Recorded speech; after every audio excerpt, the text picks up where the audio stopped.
To be keeping you company for the next few hours. You are not going to believe the company. This company. You're going to bankrupt your mama's company? At least I have the radio to keep me company. On 93.5 and 107.5, The Fan.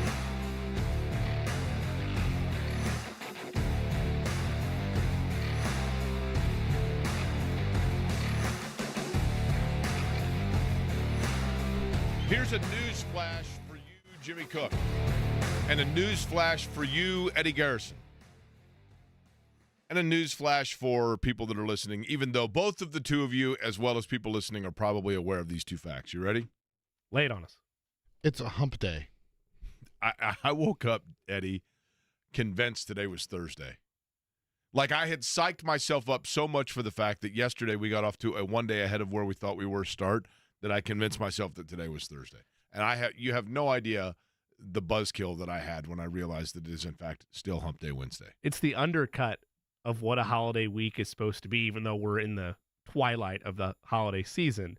You have these two, at least for us anyway, back-to-back 4-day work weeks. But if you lose track of the calendar, then all that momentum gets undercut because you think, we only got one. Oh, there's 2 days left. Totally. Okay. Whoa. But that was not my news flash. The news flash is just Purdue's really good. And the second news flash is so too is Caitlin Clark. Even though, admittedly, Caitlin Clark, and I know that we're an Indianapolis sports show, and aside from the fact that she would be undoubtedly the next star of the Indiana Fever if she decides to leave the University of Iowa, but I looked at it, she was like 5 of 56 from three-point range in that game last night, but the one she hit was pretty electric. Goes for 40 and hits from like 40 feet out. I mean, it was and have you heard the sound of the net? Yes. Watched the clip a handful of times. The sound of the net is by far the best part of Caitlin Clark's game winner last night. Yeah. And here we are, a sports radio program in Indianapolis, Indiana, where the Colts are playing on Saturday night, prime time, for a chance to get to the NFL playoffs, and Purdue's the number one ranked basketball team in the country, and they're 50 miles from here, 80 miles, whatever it is, and they are rolling along, and we start out with that. But it was a pretty amazing shot. But it is a Wednesday, in fact. Good afternoon to you. My name is Jake Query, Jimmy Cook, Eddie Garrison here as well. It is Query & Company on 93.5 and 107.5 The Fan. Pacers also back into the swing of things with the Milwaukee Bucks. You consider, by the way, Eddie, Milwaukee to be what level rival for them? Who are the Pacers' 3 biggest rivals? Do they have rivals right now? I would say Milwaukee is certainly their top rival right now, because I don't think there's any animosity or bad blood or, previous drama between the Pacers and two teams like there has been with Milwaukee. I'm with Scott Agnes on this. I know in history you would say the New York Knicks, right, and the Detroit Pistons, sure. But obviously one of those two teams is not even competing right now. So I'm with Scott Agnes on this. The bar is so low for rivalries in the NBA. We had him on yesterday. You can get that podcast, search Query & Company, wherever you get your podcast. We had him on yesterday, and he highlighted the fact that for it to be like a real rivalry for him, which is always how I felt about it, there has to be some postseason juice to it. And there is, I guess, a wrinkle of that, just a tiny wrinkle, because the Pacers bounced them from the in-season tournament. But I need like a series-long archive of stories that have happened. Like it's a dust-up right now. It's probably more so than the big brother, little brother of a year ago, but there needs to be real stakes involved for both sides before I'm willing to say, yeah, it's a rivalry. That said, they occupy the same division. Divisions don't really matter anymore in the NBA, but at least there's some historical roots there. Yeah, I would say the Pacers' rival, probably age-dependent. But if you were to go with like the most consistent or the one that like awakens for people, is probably still the Knicks. Yeah. But then you have the Pistons, the Heat, and the Bucks as interchangeably circumstantial rivals in short doses. But I don't know about like long-term. Like this would have to go on for a long time. I think also the fact that could you toss in Cleveland as well with LeBron James? No, I would label any team LeBron's been on in the last 15 years. I think part of why Milwaukee is hard to say as a rival is because Milwaukee is of similar market size to Indiana. So I think that there's like kind of this understood tip of the cap between the franchises because it's like, yeah, they're in the same boat we're in. Whereas with New York, it's like the big, bad, evil Gotham New York Knicks and like little, lowly tractor-driving Pacers, and that inferiority that goes back to all of that. You are getting the foundation laid, though, for it. The game ball swipe, the post-game press conference. If the Pacers... Until after the fact, you realize, like, you know, and the next time they see each other, Allegedly, right, yeah. Well, but I'm saying... No, I meant him, not you, sorry. Yeah, the other night, after the game, it was all chummy. Correct. It looked like the end of any long playoff series in the NBA. You have all this bickering, this fighting, and again, it was a regular season game, obviously. But if the Pacers, you're looking for indelible images of a rivalry. If the in-season tournament was instead April, and that had been a 7-game series, and Tyrese Halliburton is looking at his watch like it's not Dame time, it's my time, that's an indelible image of a rivalry brewing. And I feel like that's happening right now. But again, for me anyway, you need, like, that's what made the Knicks generational hatred, because it was series after series, and you knew you were going to end up together. That doesn't feel like that yet with Milwaukee. The Bulls would be up there too, but the difference between the Bulls and the other franchises we mentioned is that because of Jordan, the Pacers are just one of many franchises that consider the Bulls that. They don't have exclusive rights. I don't know that the Bulls consider the Pacers a rival. Right. I think the Knicks definitely considered the Pacers with Reggie Miller a rival. Miami probably doesn't. Milwaukee might with Indiana. Now, question is, this Saturday night is the game for the Colts. Their rival is clearly historically the New England Patriots. Yeah. But I don't know that the New England Patriots would say, the Patriots would tell you this. If you were to talk to a Patriots fan, once he got done with his chatter, he would tell you that his rival was Peyton Manning, not the Colts. And as soon as Peyton Manning went on to Denver, people in New England were like, yeah, Colts are old news. Who cares about the Colts? Yeah. Even with the McDaniels thing and when Chris Ballard's like, the rivalry's back on. No, it's not. I will say it clearly bothered more than it did others. Like Brady, I don't know. He's not been like publicly clear about how much he viewed the Colts. Definitely viewed Peyton as a rival. But like Rob Gronkowski and Julian Edelman are doing a podcast last week, and I don't know if you saw this make the rounds, but like they're talking about how much they hated the Colts. Like they hated the Colts more than anybody they played. And after your playing careers are done, if you're willing to say that about a team who, when you put the records next to one another, the Patriots are the better franchise. Right. But for them to still have that viewpoint as former players, like Deflategate certainly. I know that I said and that was about the highlight. Peyton. They said that's that, probably right? it. They highlighted Deflategate that. certainly accentuated. They highlighted that on that podcast. But the point being, if former players of a dynasty like that have the time to still have those feelings about a franchise, that's fair. That's a successful rivalry. That's fair. I think that now, and obviously it comes from the fact that they are within the same division, and maybe this is also kind of one-sided from the other side, but the Houston Texans are kind of becoming that a little bit. I mean, it was the Titans for a while. I don't think Jacksonville – there's always internal rivalry within the division, but here we are now with Houston and Indianapolis. It's interesting, the Colts and the Texans both starting out from the Texans and the Colts are like neighboring yards for Habitat for Humanity. You got a subdivision that has one house that's like pretty nice house, and you're like, man, they're way ahead of the game. And then you go inside the house and you realize, well, they've got like 3 pieces of IKEA furniture and one really nice couch, but the rest of the house is kind of window dressing. That's the Jacksonville Jaguars, beginning of the block, right? Then you've got another house on the street that 3 years ago was the envy of really the whole street and the neighborhood. Nice big house, but then you realize, you're like, one of the gutters is falling off. They probably need to redo the roof. And they've got a couple of nice pieces of furniture on the inside of it, but it's kind of dilapidated looking. And I'm not sure what they're doing. Are they painting the house or are they redoing the lawn? What are they doing exactly? There's been Tennessee. Like 5 HOA complaints about it. Correct.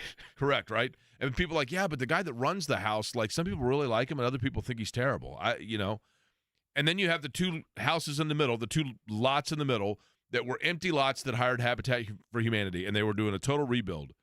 And immediately the Texans' house had a really nice scaffolding up, and it was like, whoa, wait a minute. Like, they are way ahead of where we thought we did not expect this at all. They got a space for cookouts in the backyard Totally. You wouldn't believe. Their foundation is way more solid than we thought. Yep. I thought that their foundation was basically just nothing more than like a red clay, and that bad boy is an already hardened cement.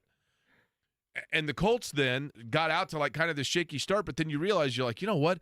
They used bamboo, but it's pretty sturdy, right? And some of those bamboo spokes they used, I think, are probably as good as some of the 2x4s. And they got something here. The problem for the Colts is the biggest ingredient to the entire thing, the foreman, called in sick after 3 weeks, and now you got everybody building a nice house, but he's not around to be the guy that's going to enjoy most of it, right? But it is kind of an arms race, is it not, between those two franchises? Off the cuff, by the way, on a total whim, off the top of my head, that's not one of the worst analogies. No, it's not. I was going to ask you once we went to break, hey, was that an off the cuff or was that, hey, well, I thought off the cuff, but I mean, come on. But it was so intricate, the details of the bamboo. You think he preps? No, to be clear. You think he preps for his analogies? The way that my prep sheet for today. The bamboo sold me, man. The bamboo had me, okay? The spokes of the bamboo, it had me for a second. Look, we talked about this when the draft happened, and I've made it pretty clear how I feel about Will Levis. That said, he has surprised me at times this season. But when the draft happened, it looked like, okay, Trevor Lawrence is there, sure, and maybe the Jaguars still take the South this year. Didn't know it'd come down to the wire like it has, but look out because these other franchises are making moves. I don't know about Tennessee. I don't. But it's clear with Houston, they have their guy. And a lot of people internally with the Colts think Anthony Richardson is their guy. The Texans are a year early to the party, and the Colts wanted to also be a year early to a potential playoff party. Regrettably, like you mentioned, though, their key piece was taken away from them, and now it's Gardner Minshew, who he's not that.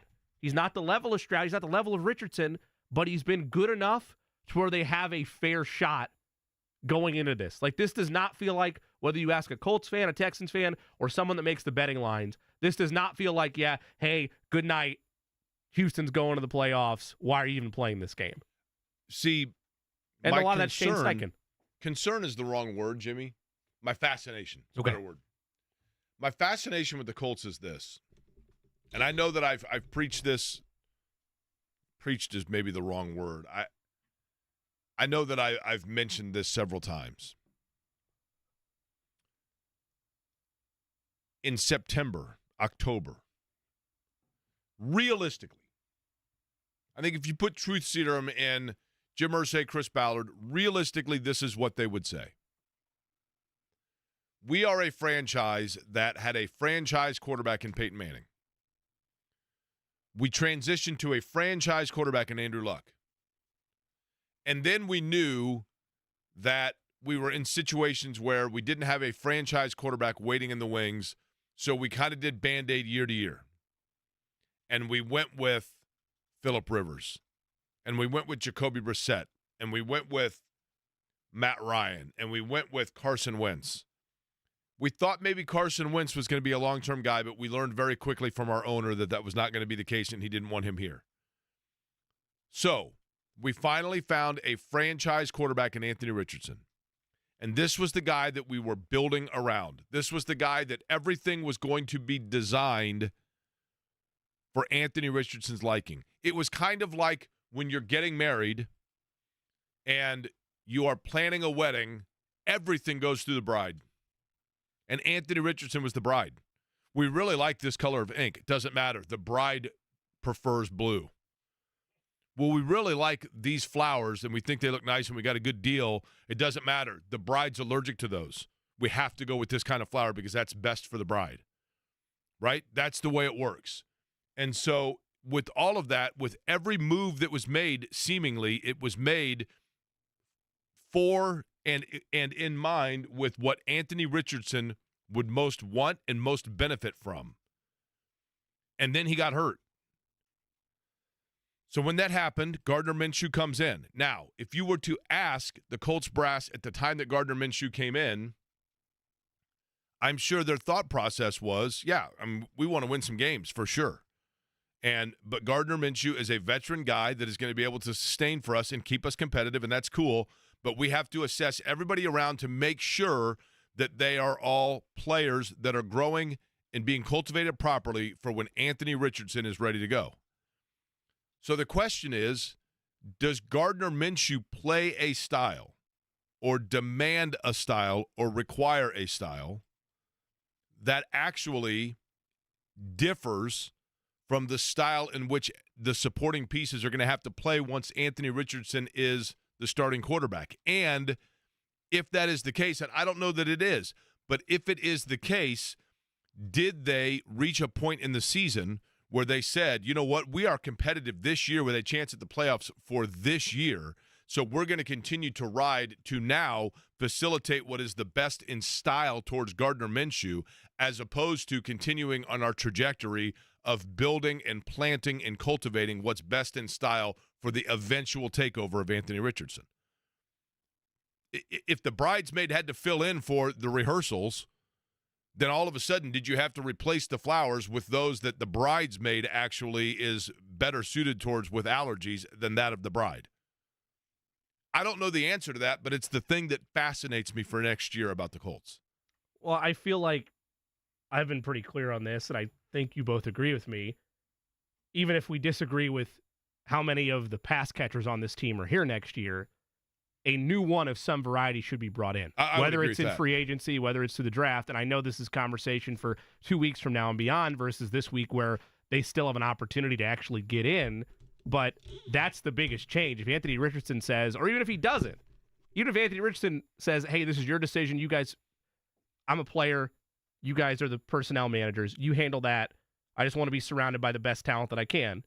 Regardless of what he says on the matter, Colts brass should still feel like we need an upgrade offensively. And I get it. Their secondary is a mess. Like, there's going to be changes all around this roster a year from now, but it shouldn't be that drastically different. I don't think the Colts, from an offensive standpoint, if Anthony Richardson is the player that we think he can be, just add one more piece for him offensively. It's going to help him succeed in the same way. And I get it. Trevor Lawrence isn't the generate right now. Trevor Lawrence is not viewed as a perfect finished product, but it most definitely helped getting him another offensive weapon to help him in year two. Like that part, you look at every metric, and I get it, the Urban Meyer stuff, there was a lot of chaos there. Doug Peterson certainly helped with stability for that franchise, but bringing in more weapons for him should be paramount for whatever they do with season. So I think that there's a reason, Jimmy. Alec Pierce, for example. Alec Pierce is Adam Dunn in the fact that when he hits a home run, there's no doubt it's a home run. Yep. And then the other 3 out of 4 at bats, he swings and misses and falls down on his knee and everybody chuckles, right? Yep. And so you say to yourself, like, why are they continuing to pitch to Adam Dunn, or why is Adam Dunn still getting at bats? Now, that's a little harsh on Alec Pierce, but I think Alec Pierce is out there, and I can't remember which of the two of you pointed this out. It might have been Eddie. It's a really good point, though. I think Alec Pierce is out there and continues to get reps as much about the fact that he's been able to make big-time plays, which he did against the Raiders, which he did in Tennessee. Sure. He's able to make those big-time plays, but you want him going through the dress of running those big-time plays because you know that he is the bouquet of flowers that most appeals to Anthony Richardson as the bride, because Anthony Richardson is a home run hitting, throw the ball behind the defense guy, and for that reason, he needs a receiver that can get behind the defense. It's going to help him tremendously to have a Michael Pittman as a big, targeted, occasional deep threat, but for the most part, over the middle, 3rd and 9, stretch receiver. Move the chains. That's huge, right? Yep. But he also needs that home run guy, and I think that keeping Alec Pierce moving in that direction, even if the ball's not coming to him, but getting Alec Pierce just familiar with what defenses look like, how you get behind them, where you need to be in the event the ball is coming to you. I think 90% of that this year has been about preparing him for when Anthony Richardson's there, because he is one of the pieces of what you're talking about.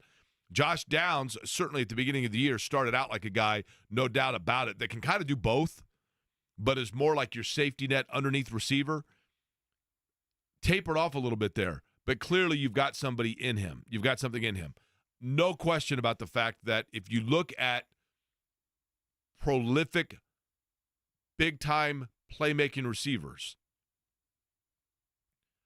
all of them, virtually, all of them have a secondary receiver lining up alongside of them that creates debate of could that guy be a number one elsewhere? And aside from Michael Pittman, the Colts don't currently have a receiver, Jimmy, that you would look at and go, man, that's a great debate of whether that guy could be a number one somewhere. Nobody's talking about if Alec Pierce can be a number one. Nobody's talking about if Josh Downs can be a number one. But when Marvin Harrison was in his prime, people talked about that with Reggie Wayne. When Isaac Bruce was in his prime, people talked about that with Torrey Holt. Right. When Jerry Rice was in his prime, people talked about that with John Taylor. When Michael Irvin was in his prime, people talked about that with Alvin Harper. You need a secondary receiver that has the look of a number one, to your point, and they don't have that just yet. No, they don't. And from a financial standpoint alone, not just because he's probably earned it, Alec Pierce will still be here next year. Like, he's going to get another opportunity with what he was promised, which is a quarterback that's consistently going to look for you as a deep threat. I'm not saying that Alec Pierce is always open. I'm not saying that he doesn't sometimes drop passes. I'm not saying that some of what's happened this year isn't on him, but I think he deserves another year with the quarterback that he was promised this past offseason, which is the big arm of Anthony Richardson. That said, a lot changes for everybody's role next year in this offense if there is another top-level pass catcher within the offense. Because suddenly you're not asking Alec Pierce and Josh Downs to be de facto number 2 wide receivers. The roles change a bit. You can ask Pierce to more exclusively be your deep threat guy when there's somebody else there to draw attention defensively. And Michael Pittman does a great job of that for all the roles you outlined. But again, when I look at this roster, they have enough cap flexibility to do both. They can take another year on Pierce while also looking, whether it's in the draft, which there could be some fun wideouts in the 2024 draft class that maybe Chris Ballard decides to take a swing on, or they'll have options in free agency. I don't care which way they do it. They're just doing a disservice to Anthony Richardson if they're not taking another swing for this offense. By the way, I looked this up. I like the name Alec, right? Alec's a cool name. Yes. Oh, boy. I've got a friend listening named Alec, and I'm pretty sure he's about to text me, and he's going to say, thanks, Jake. What's his last name? Too. Roar. What is it? Roar. Spelled the same way? R-O-H-R. Oh, okay. Thought it was gonna Alec be Roar. Yeah. strong. It's not bad. He texts you frequently, I guess. It's not bad. I feel like The pairing of Alec and could Roar use is not bad. a more multi-syllabic last name to pair with it. Well, something tells me he doesn't have a say in what his last name is. That's a good point. Tell it to Chad Ochocinco. So I looked up most famous Alex. Now, not most famous A-L-E-X. I'm talking about the plural of Alec, A-L-E-C, right? Alec Baldwin. They have Alec Baldwin 5th. There's no way that's right. Who's first? Alec Baldwin has to be the most famous Alec, right? That's the first name that popped into my head. Not that that matters, but I would put it up there. Alec Clunes, British actor, number 1. Come on. I mean, he's been dead for 50 years, first off, but okay. Alex Su, a Taiwanese actor, number 2. Alec Roberts, who's an actor, at number 3. Alec Roberts is like a kid actor who dreams of someday being Alec Baldwin. I realize Alec Baldwin allegedly, he's been in a little hot water lately and isn't the most beloved figure, but come on. Alec Ross is number 4 and Alec Baldwin's number 5. Alec Baldwin's got to be number 1, right? That's probably where I would have placed I guess him. if you're a Taiwanese actor, maybe he's like the Alec Baldwin of Taiwan. But what's the population of Taiwan? Is it as high as the United States? I would say no. By default alone, right? Alec Baldwin's got to be number 1. And I mean, Alec Roberts or Alex Sue, come on. Alec Clunes, been gone for 50-plus years. Alec Baldwin's got to be number 1. Another site has him too. Who's that have number 1? Alec Douglas Home. Come on. Number 3, Alec Guinness, the original Obi-Wan, among other things. But there you go. Not bad, Alec Guinness. But I think most people think of him, they're like the beer guy? Sir Alec Guinness, excuse me. Are they like, wait, Alec Guinness, is that the guy that does the book with the fat twins on the mopeds? And the world's tallest man? The guy with the long fingernails, the Guinness book? The fingernails that wrap around like the, you know what I'm talking about with the fingernail photo, yes, right? Yep. Whatever happened to that guy? Hell, that guy's probably, that might be He's probably over in Taiwan watching Alex Sue and some movies because I believe that was somebody international, right? I, too, had a Guinness Book of World Records in my school library. Yeah, I'm familiar. Did you have the Fat Twins? They were there. Yeah, on the mini bikes, Sure. right? World's tallest man. Yep. That's Robert, what was his name? Robert Ludlow, was that his name? From Alton, Illinois, that was like 8'11". Take your word for it. I don't think he was 8'11", but he was like 8'1" or something. Look up world's tallest man, Eddie. Look up the world's tallest man. I want to say it's Robert. Gosh darn it. It was either Wallow or Ludlow, something like that.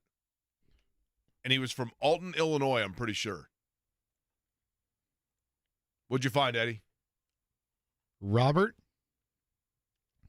Wadlow. Wadlow. See, I was close. Yeah. What's his hometown? I'm getting to that now. It's got to be right underneath it, right? The archives are deep. It is Alton, Illinois. What's his height?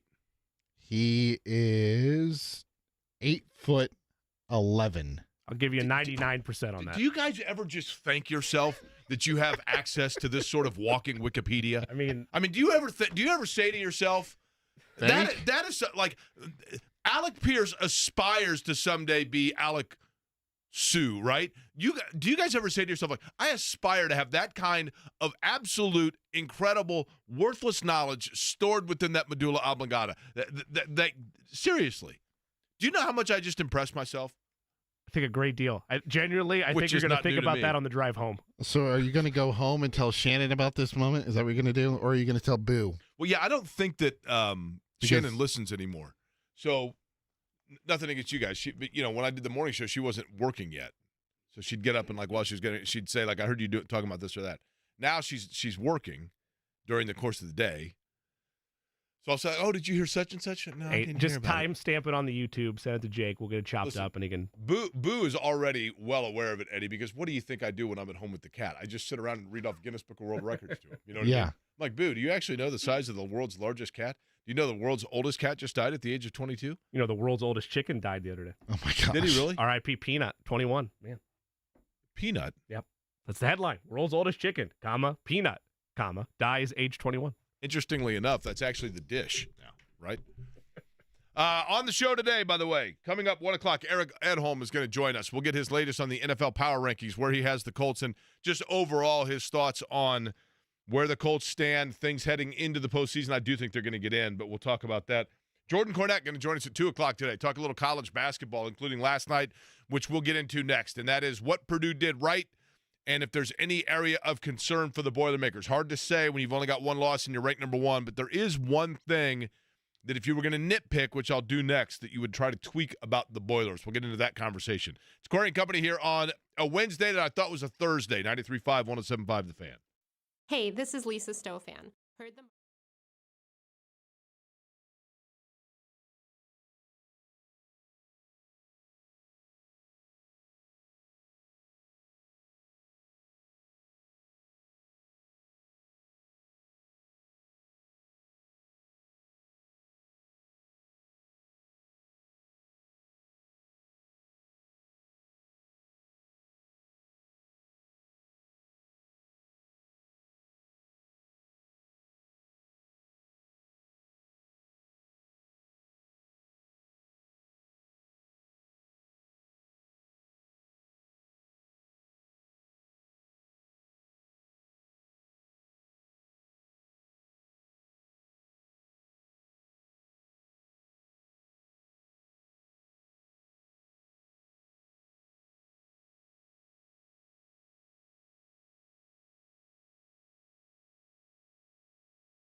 I think Purdue is falling victim to two things, Jimmy. Neither of which is, well, one's kind of bad. The other's not bad at all. The other's a good problem to have. The first would be this. I kind of feel like Purdue doesn't get a lot of, like, spark or conversation at this point because we are so accustomed to what they're doing. Yes. They're ranked number 1. They go on the road. They're playing Maryland, who, Maryland's not exactly world beaters, but they're physical and they're, it's a proud program and they got a coach that, that's been around a long time and they basically jump out and right away they let it be known, here's exactly what we're going to do. And everybody knows what their formula is, and you can't stop it. You can't do anything against Zach. You just can't do it, right?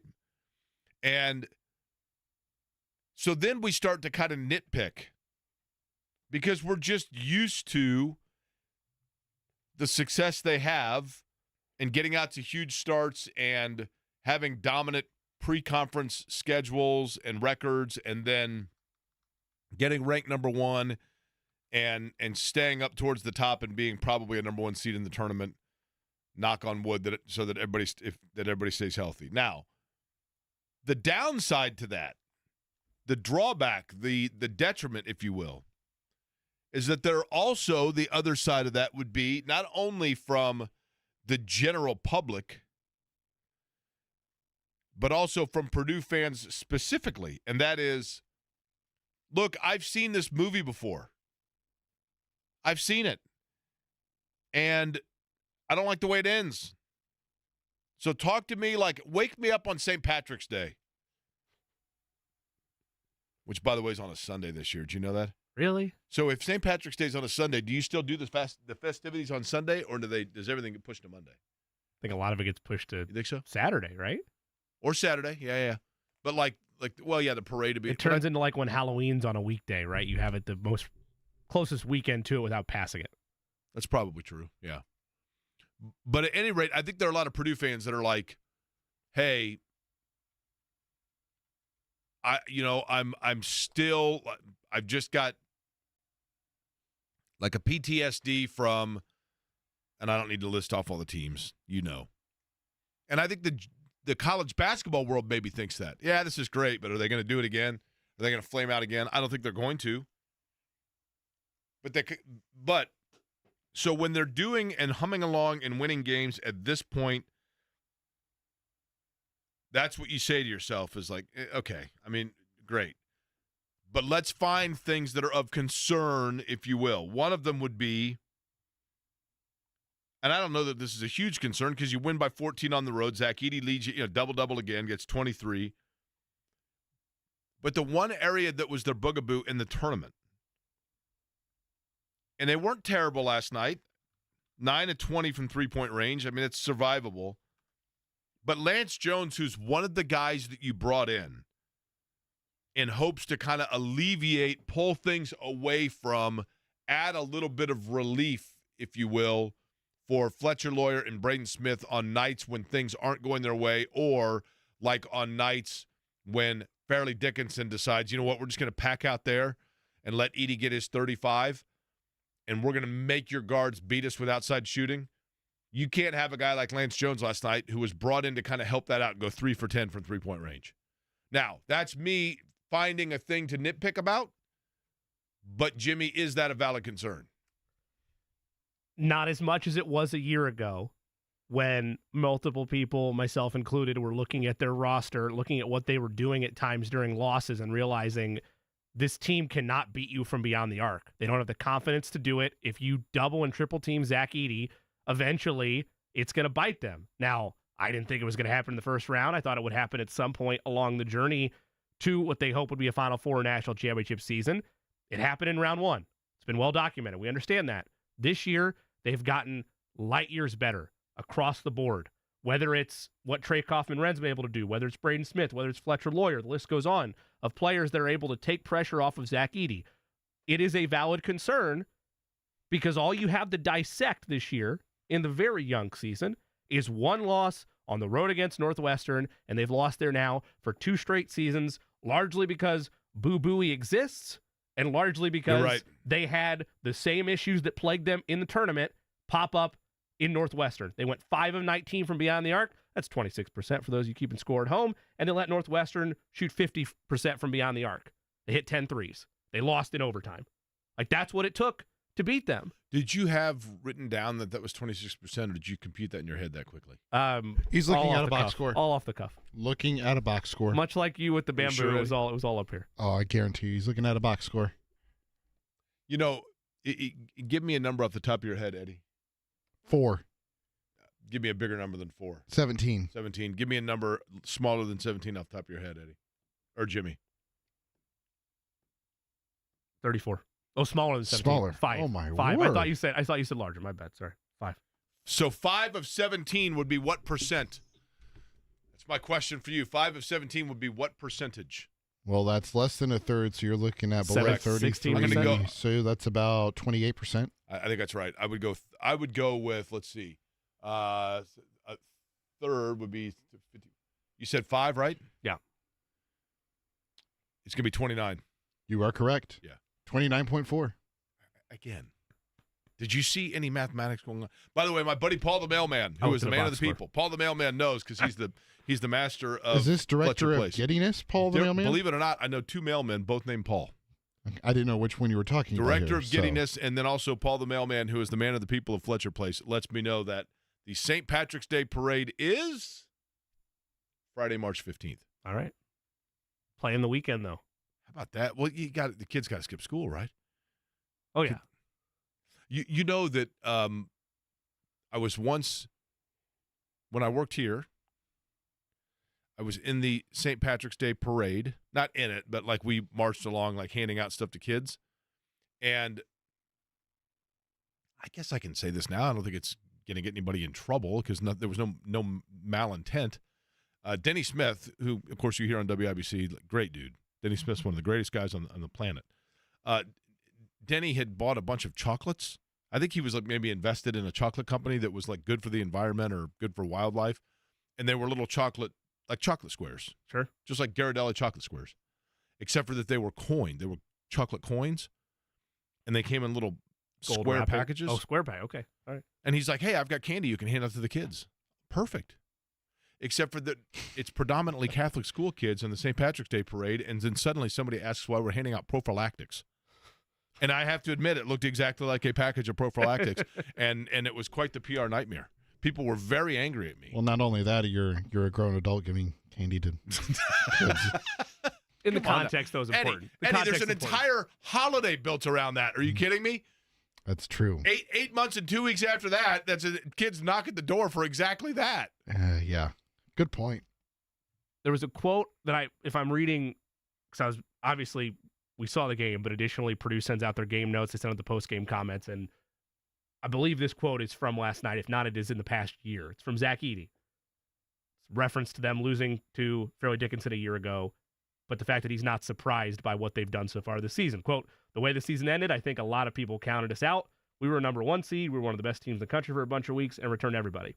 He is right. I want to make it clear, and this is not going to be a thing where, like, I think Matt Painter is an exceptional coach, and I am envious of everything that he does as an IU alum, because the sustained success that they have had, as dominant as they've been in conference, is incredible, and it deserves a tip of the cap. I do not look at this Purdue team and think they should do anything less than make a Final Four or win a national championship. I think they are one of maybe the best team in the country. They're going to be the number 1 overall seed by the time it's all said and done. I don't look at them and think, oh, they're going to stub their toe again. I believe they should finally break through, whether that is hanging a Final Four national championship banner. I don't look at them and say, oh, this is just a team that's just going to do it all over again. I know a lot of the Purdue fan base does, and rightfully so, because there's a lot of scar tissue there. But I look at them, and I see a nearly complete team that outside of them having a bad shooting night, which are few and far between this year from where they were a year ago, they are nearly unstoppable. You know what's interesting, Jimmy? We mentioned this the other day. Eddie, I'll put you on the spot. Eddie Garrison. Okay. Going kind of on the way back, admittedly.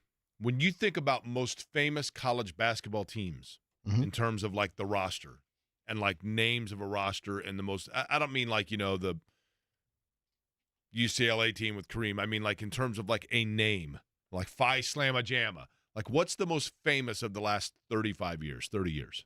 Ooh. You mentioned them the other day when we were talking about college programs that are good in football and basketball. And you're like, well, in basketball, there's this. And you mentioned this group of players from the Big Ten that are Michigan? Correct. The Fab Five. Yeah. Everyone talks about the Fab Five, right? Yep. Fab Five, greatest team, Fab Five, this. You know what the Fab Five won? Nothing. Zero. They didn't win a Big Ten. They went to a Final Four twice. As a group of five, they went to the Final Four twice. They got beat in the national championship game, and they got beat in twice, national title game, right? They didn't win anything. But the retroactively, we remember the overall totality of their – and they were great. There's no doubt. They didn't win anything, but they were great. But they were also in a lot of levels, which is so hard to do in today's basketball world. They were culturally defining. Well, on there's so no many question. different I mean, there's levels, no right? comparing. You know that. I mean, you of course, lived it, right? Of course. There's no comparing. But what I'm saying is, retroactively, people remember them as having won multiple titles, and they didn't. But it doesn't take away from the amount of greatness they had throughout the regular seasons, and they were very, very good. I mean, they were very, very good. So. 15 years from now, correct. When you look 15 back years at from now, Purdue. people will look back on Purdue at this era and go, man, that was really something. But for right now, you've got to be able to cap it at the very least with a Final Four run, right? Yeah. I mean, Michigan at least went to the Final Four in 92 and 93, right? So they went to Minneapolis and went to New Orleans. They got beat in 92 in the national title game. They got blown out by Duke. 93, they come back and then the timeout game against North Carolina. Right. And neither one of us here, this is not an axe heads will roll like, oh, if Purdue doesn't make the Final Four this year, Matt Painter's. That's not what this is. But to be remembered in the next class of like all-time great teams, some type of banner, Final Four or national championship otherwise, has to be there. Otherwise, it is a regionalized remembrance. And by that, I mean you go to a Final Four or you win a national title, you get referred to in the national lexicon versus if Purdue loses in the Sweet 16 this year and then you fast forward 10 or 15 years from now and you look back at this era and there's still no banners to show for it, you will remember dominance in the Big Ten. You won't think dominance nationally. And that's not to say that's necessarily a bad thing, but it just impacts how you're remembered on the global scale. My buddy Mike Stevens pointed this out, which is a really good point. Purdue's problem has been outlier teams that just play different than things that they've seen. It's a tribute to the Big Ten. Correct. Well, the Big Ten in general, that's always been the knock, What's right? been the story, right? You beat the tar out of one another for. But Purdue has gone out and beaten Arizona and Gonzaga and teams like that. But then you get some team that just comes. Fairleigh Dickinson last year. You remember when their coach was caught on camera saying, "Look, we think Purdue's beatable, and we're gonna." And everybody, I mean, the guy got laughed out of the building, right? Correct, because of the precedent, because of what Purdue is. But to be clear, I think that FDU would have had that same mentality had it been Gonzaga that they were playing the next round, right? It wasn't just exclusively because it was Purdue. But there probably is some truth to the fact that Purdue, if there was going to be a knock on Matt Painter, it would be that Purdue has had a difficulty. Inability is the wrong word, but they've had a difficulty. Great guard play and great shooters. Properly adjusting their style if there's somebody that comes in that is a completely different look for them. And I feel like at least offensively, I'm not saying this is the recipe to get to a Final Four, but right now, this isn't the bar for them. But the first, you always talk about how if there's a player that's struggling and you feel like you just see one go in, then they're going to snowball and everything's going to take effect. That's Purdue to some extent in whoever they draw in the first weekend of the tournament. And you feel like maybe once you get past what has been this boogeyman of, it's a 15 or 16 seed, look out. Once they get past that, the thought is they'll be okay. And I feel like they are more equipped this year from a growth standpoint of everybody on that roster to the mission that they're on, that it's not going to be as clean cut as, oh, well, all you have to do is triple team Zach Edey and no one else is going to beat you. I don't think they're that team this year. You know, part of what I think could happen with them, Tom Izzo was kind of the master at this. You know, Tom Izzo had that group with Mateen Cleaves and Morris Peterson. They win the title. And then in other years, Michigan State would be a number 1 seed, a can't miss, death taxes, and Tom Izzo in March, and then they would get beat, like in the regional finals. And just when you would, like, write it off, then all of a sudden, with, like, a Chris Hill group that's an 8 seed, they go to the Final Four. Like, I could see Purdue, if it doesn't happen for them this year, watch Purdue this year if they fall short again and they get beat, let's say, you know, like in the second round, maybe even the Sweet 16. And then all of a sudden, like 3 years from now, they're 22-9 and a 5 seed, and they go to the Final Four. That's because Matt Painter knows what he's doing, because they have a good culture established, because he's a good coach, he's a good recruiter. I'd agree with that. Yes, and that's the other thing that's lost in all this. Oftentimes in society, whether it's instant gratification or whether it's just getting lost in season by season versus the totality of a long run at the helm of a university, it gets lost that the more, naturally speaking, right, Jake, the more at bats you get, eventually you think you're going to break through. And I know that that's the cycle Purdue fans have been in the last 5 or 6 years, is this is the team. No, this is the team. No, this is the team. But if nothing else, and there's been way more than this, but if nothing else, at the bare minimum, Matt Painter has shown he's going to get you multiple bites at this apple, even though it's come at a cost of sometimes coming up drastically short. You know, one thing I learned today and discovered today that's fascinating? What's that? If you go to the Tag Heuer website and you click on any particular watch in order to get a better scope of it, it actually resets and the watch comes up on your screen showing the exact real time right now in your time zone, and it ticks. That's clever. So, like, I literally just pulled it up to find out exactly what time it is, and you know exactly what it says to me right here as I'm looking at it? 12:48. It says time for a break. Join JMV Thursday at Crafters Pizza and Draft House in Carmel.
Am I the only one fascinated by that, you think, Jimmy? Well, it's because you have a watch problem.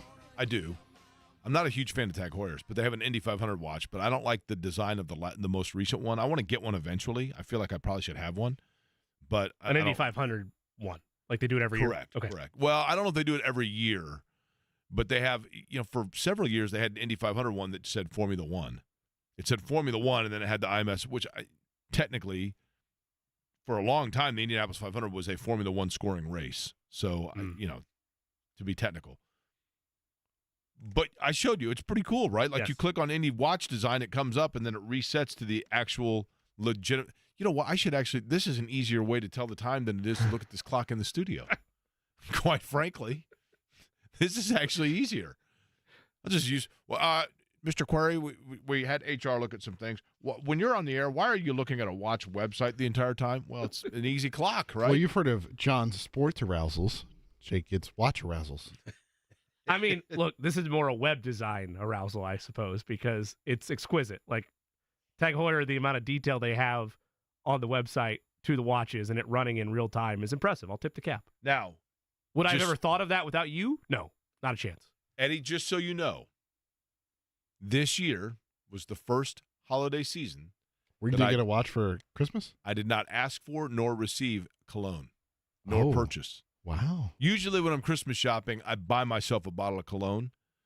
This year, and I decided that I might actually start scaling back. Now, is this because you realize that you have almost every bottle out there and you can't I buy realized that anymore? I now have, like, I could live to be Yoda.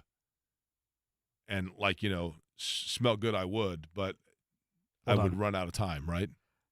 Yeah, that was my follow-up. Eddie already asked it, which was, if there was a shortage of fragrance, would you be able to be a Macy's of your own? Yes. Okay. All right. Do you know, by the way, or did you know, Jimmy, this is probably knowledge that everybody knows. He's got like 43 bottles. I've seen a picture. Do you know what Yoda and Fozzie Bear have in common? Eddie, I'm going to do my best not to give a laugh to this because I assume it's going to be corny. No, I don't. Go ahead.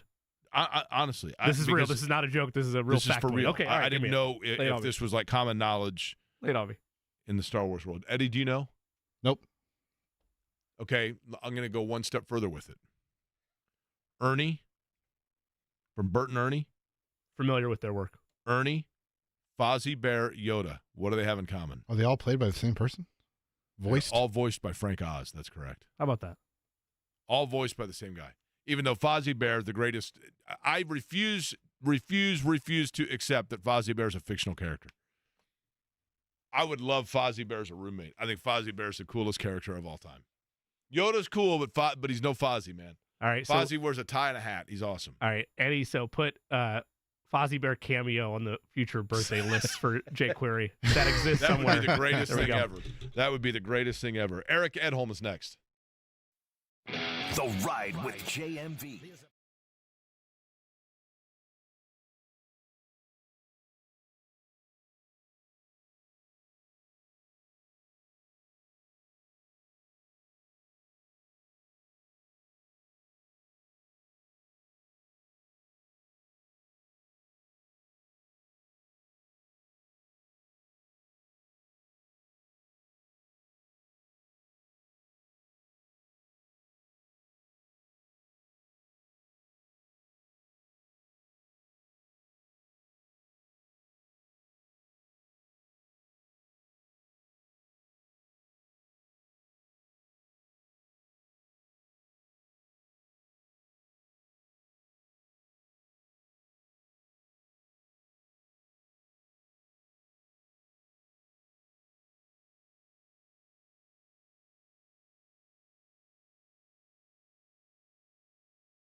this season? Win or go home opportunity, win and you're in opportunity. Against the Texans on Saturday night, what a journey it's been on this program with our next guest. It started out with controversy about where he had the Colts ranked, all the way back in the early waning portions of this season, week 2, week 3 perhaps. And now here we are with a one game to punch the ticket conversation with our next guest. He is Eric Edholm of NFL.com. You find his weekly power rankings, of course, his draft coverage as well throughout the offseason. Perhaps that is our next conversation, but let's live in the here and now. Eric, how are you? Happy New Year. What a journey, first of all, not only the Colts have had, but that we have had, right? You know, obviously going through my the travails of my rankings, and I give credit to the Colts fans who saw what I didn't see at times early in the year, and I've always, I guess, been a little bit ambivalent about them. But yeah, they've proven me wrong more than not, I would say. Eric, I want to begin with this from my standpoint in terms of over the course of the year. You know, the NFL season to me is fascinating, and you know this, Eric, in terms of the peaks and the valleys. I mean, there are times, there are teams like in October that people are like, good Lord, give them the Lombardi now. And then by December, they're nowhere to be found, and vice versa. Yep. Who have been, we'll go AFC, NFC both, okay? Who have been the two most consistent teams? I'm not even saying consistently the best, but the two teams that have just been the most consistent in their course of play in each conference. Yeah, I think it has to be the Ravens and Niners. And right, I mean, they just so happens they're number 1 and 2. I mean, because, even with losing at home to the Colts, you could kind of see in that game, like there were plenty of opportunities for them to have won the game, and they just missed them. I mean, it was, like not hopping on a couple of fumbles and, just some strange things. I'm not taking anything away from Indy in that game, but, that game and the loss to the Browns at home, again, very winnable games. I guess they could have also lost to the Rams in overtime at home, but, I just seen steady growth from them throughout the season. I don't think they've had any horrific performances. Maybe the game at Pittsburgh you look at and say, okay, that was an off day for sure after a good start. San Francisco, even with the 3-game losing streak, even with getting blasted by the Ravens a couple weeks ago, 2 of those 3 games that they lost in a row could have won. It was right there. Again, I didn't think either one of those were horrific, terrible, concerning performances. You would say that the Cincinnati game and the Baltimore game were probably the 2 where they looked the least likely to win, the least prepared, whatever you want to say, the least potent. I think those are the answers. Philly was looking great for a while. The last month has obviously not gone according to plan. 1-4 in December, 1-2 at home in December. I don't know that there's a real other candidate. I would give the Colts a lot of credit. They'd be pretty high up on that list as far as, keeping their head above water when there were plenty of reasons for them to think a little bit. So, if that was our power rankings list this week, they'd be probably a little higher than what their current number is. After they had that win against the Bills, and you referenced this in the power rankings, but after the Philadelphia Eagles had the win over the Bills, you had them ranked number 1. You highlight the fact that it looked like it was going to be a Jalen Hurts MVP season, and they're 10-1. And I know you highlighted just a little brief with their struggles. As you've looked back at everything with where you have them now, what went wrong with Philadelphia? And you asked this question in your piece on NFL.com. Are they cooked? Is it done? Yeah.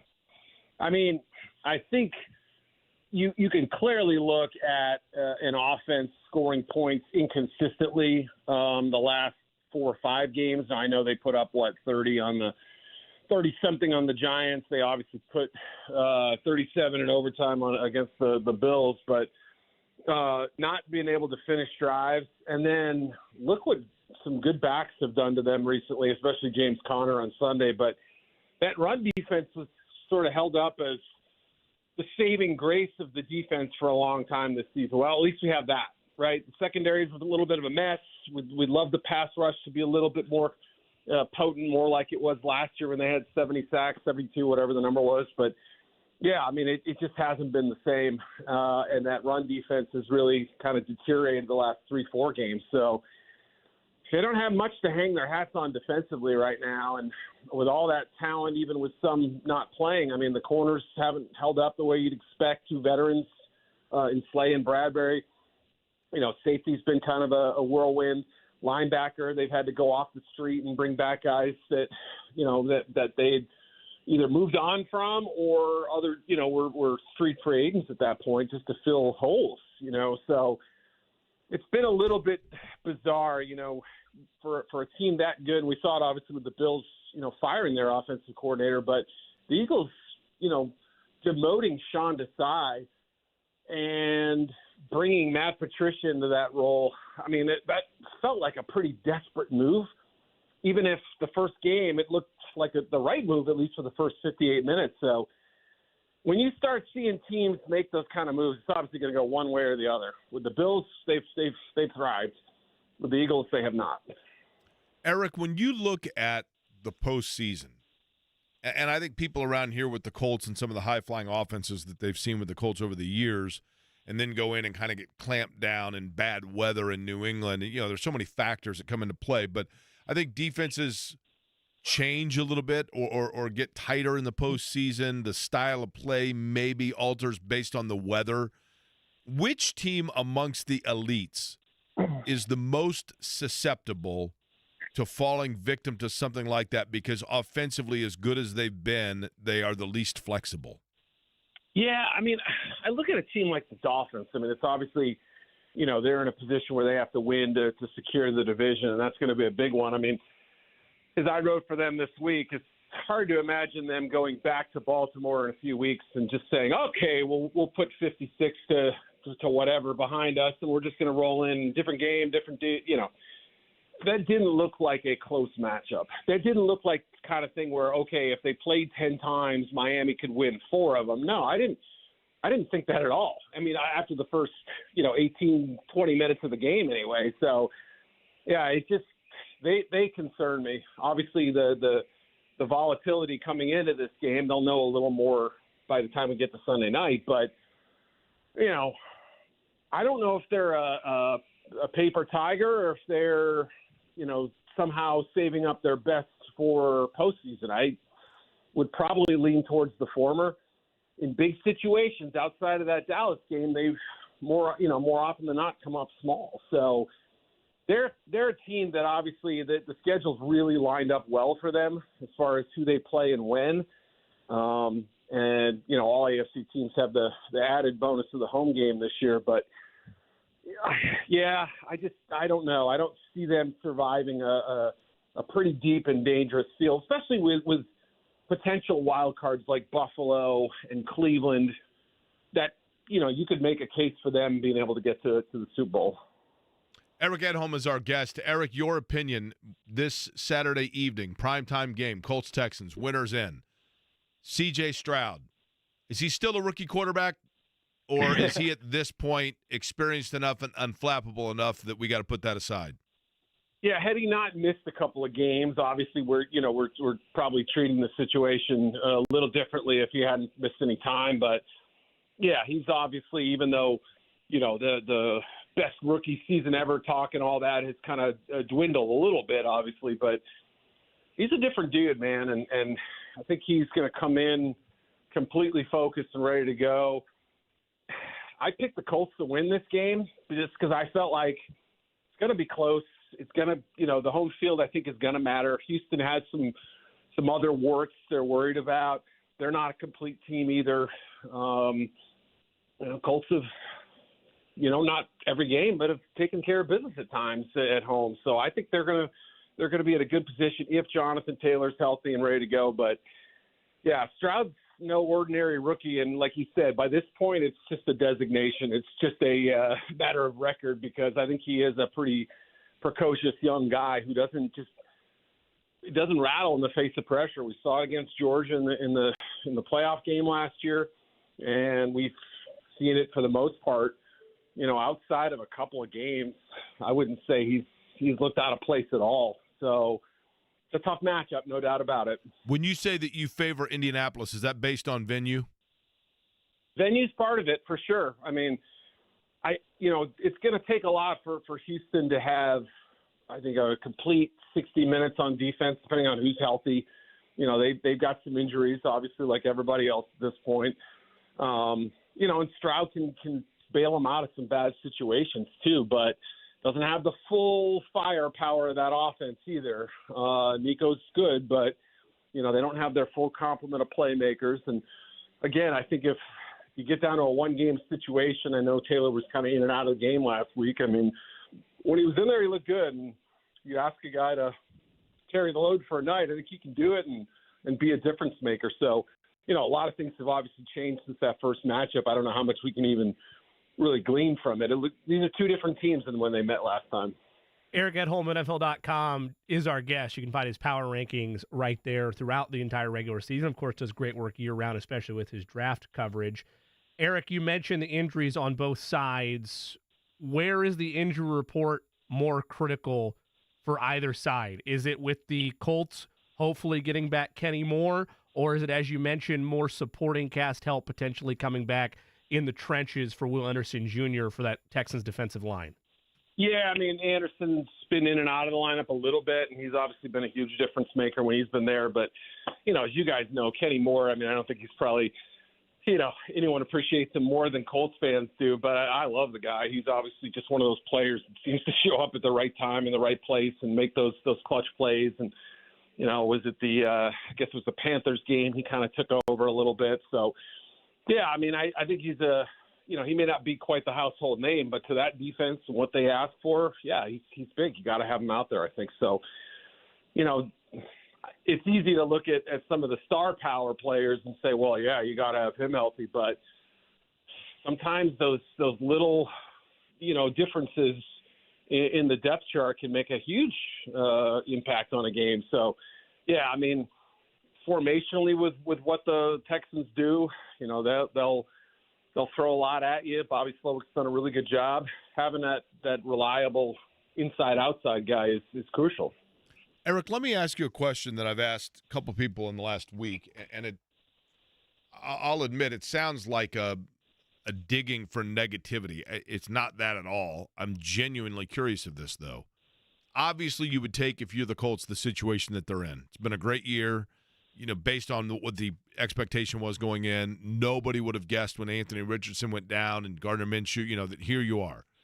Yeah. But this year from the beginning, Eric, I think you know this, was going to be all about the development of Anthony Richardson and building the right pieces and giving the patience necessary towards a franchise quarterback. Doing this with Gardner Minshew, has it in any way, shape, or form accelerated the pace without Richardson in there that could be detrimental to him next year? In other words, when he takes the keys back over, and assuming he's healthy, is it possible that they have now gotten into habits that favor Gardner Minshew that would be adverse towards the way Anthony Richardson wants to play? Yeah, that's a good question. I hadn't really thought about it in that framework. And I mean, you know, I think it's a fair question to ask, and it's a good sort of off-season lens through which to look at the team, and there'll be expectations too, right? I mean, if you're saying, okay, if your backup went out and won, you know, got them to a, you know, let's say a 10-7 record in the playoffs, that also raises the expectations for Richardson and the pressure, right? Yeah, and what's essentially his rookie year, right? I mean, you know, I'm trying to think of other rookie quarterbacks in recent years who have either missed, you know, a large portion of their rookie season or maybe didn't get in there till the very end, that sort of thing. And yeah, it's gonna affect things one way or the other. Now, we don't know what kind of offseason the Colts are going to have, right? They've always sort of been a little bit cautious with spending, and you know, maybe they don't make those big splashy moves in the draft, but you never know. And obviously, you want to see what the full picture looks like. You also want to see how he's doing in terms of throwing and everything in the offseason program. But yeah, I think there will be a level of expectation that, hey, we've gotten kind of accustomed to working with the veteran, and now you've got to raise up to his level. You think Joe Flacco's got another month of magic in him? I hope so. I mean, just from what a wild storyline this is, and I think all of us, I don't want to speak for everybody, but most people would love to see what would happen. Flacco at Baltimore, at Lamar, in a playoff game. Last time they met, it was Deshaun. He goes on the IR a day or two later. I mean, and Cleveland beat them last time there. That would be a great one. Obviously, on the flip side, Stafford going to Detroit, Goff against Stafford would be kind of the same equivalent. But the Flacco thing, nobody could have seen coming. I couldn't have. The Jets didn't want him back after all their quarterback stuff, right? It just, how do you expect him to do what he's doing with all the injuries the Browns have faced? So I hope he's at least got a few more games of brilliance, and that would be a sight to see. Eric Edholm of NFL.com joins us. Eric, since we probably won't talk to you again until we get time to looking at drafts and getting things ready for the combine, I'll put the cart before the horse. Let's say the Colts win on Saturday, but the Jaguars win. So it's a road playoff game for the Colts. Where do you see the best matchup for them looking at, I know there's so many different permutations of what could happen, but looking at where things stand right now, what's the best matchup if they have to go on the road in your mind? Yeah, I mean, obviously are they kind of, you'll have to help me out here with the standings. Are they kind of locked into, I would guess, they can't get the 5 seed. It's got to be either the 6 or the 7 if they don't win the division, right? Yeah. So I would say probably if it was possible, it would be Jacksonville, but I don't think that matchup can happen. So I guess Kansas City, crazy as it sounds, maybe Miami if they win the division. I've been saying that this Dolphins team doesn't really scare me anymore. You guys said at the beginning of the hit, we were talking about teams that looked amazing in October. Well, they were one of them. We were crowning them the best offense of all time. It's not that. The defense has lost how many pieces now? So I would probably say a matchup at Miami would look pretty favorable. I mean, not to say that they are, they're beatable. That's how I look at it. And I think especially if Jalen Waddle's not full strength and considering everybody else they've lost on defense. Eric, when I was in college, I got addicted to General Hospital. Sure. Mostly because Vanessa Marcel was on it, but it was good. I got roped into the storylines and missed a lot of class, actually. But so I'm not opposed to somebody falling in love with a soap, is what I'm getting at, a soap opera. What's the best soap opera in the NFL this year? Yeah, I thought you were going to ask me of all time. That would have been tough for me. I did watch Days of Our Lives when I was back in college. My girlfriend got me into that. So. There you go. I'm telling you, all it takes is a week to figure out the storylines, and there's no turning back. Right, exactly. You could pick it up a year later. And, that's still going on, right? That's exactly right. That soap opera. I mean, boy, the that's a good question. The Jets thing has been obviously kind of weird and different. Maybe we didn't see it the way we I don't know if you count New England, because I keep hearing there's a scenario where Belichick returns next year, although that would just be, like adding, the writers decide, like, we have to build this guy's character back into the story. That would kind of have a soap-like quality to it. So maybe I'm missing a bigger one, but whatever drama there was in Pittsburgh a few weeks ago is suddenly gone. I don't know how they've wiped the decks of it, even if this Pickett thing is hanging around for a little bit.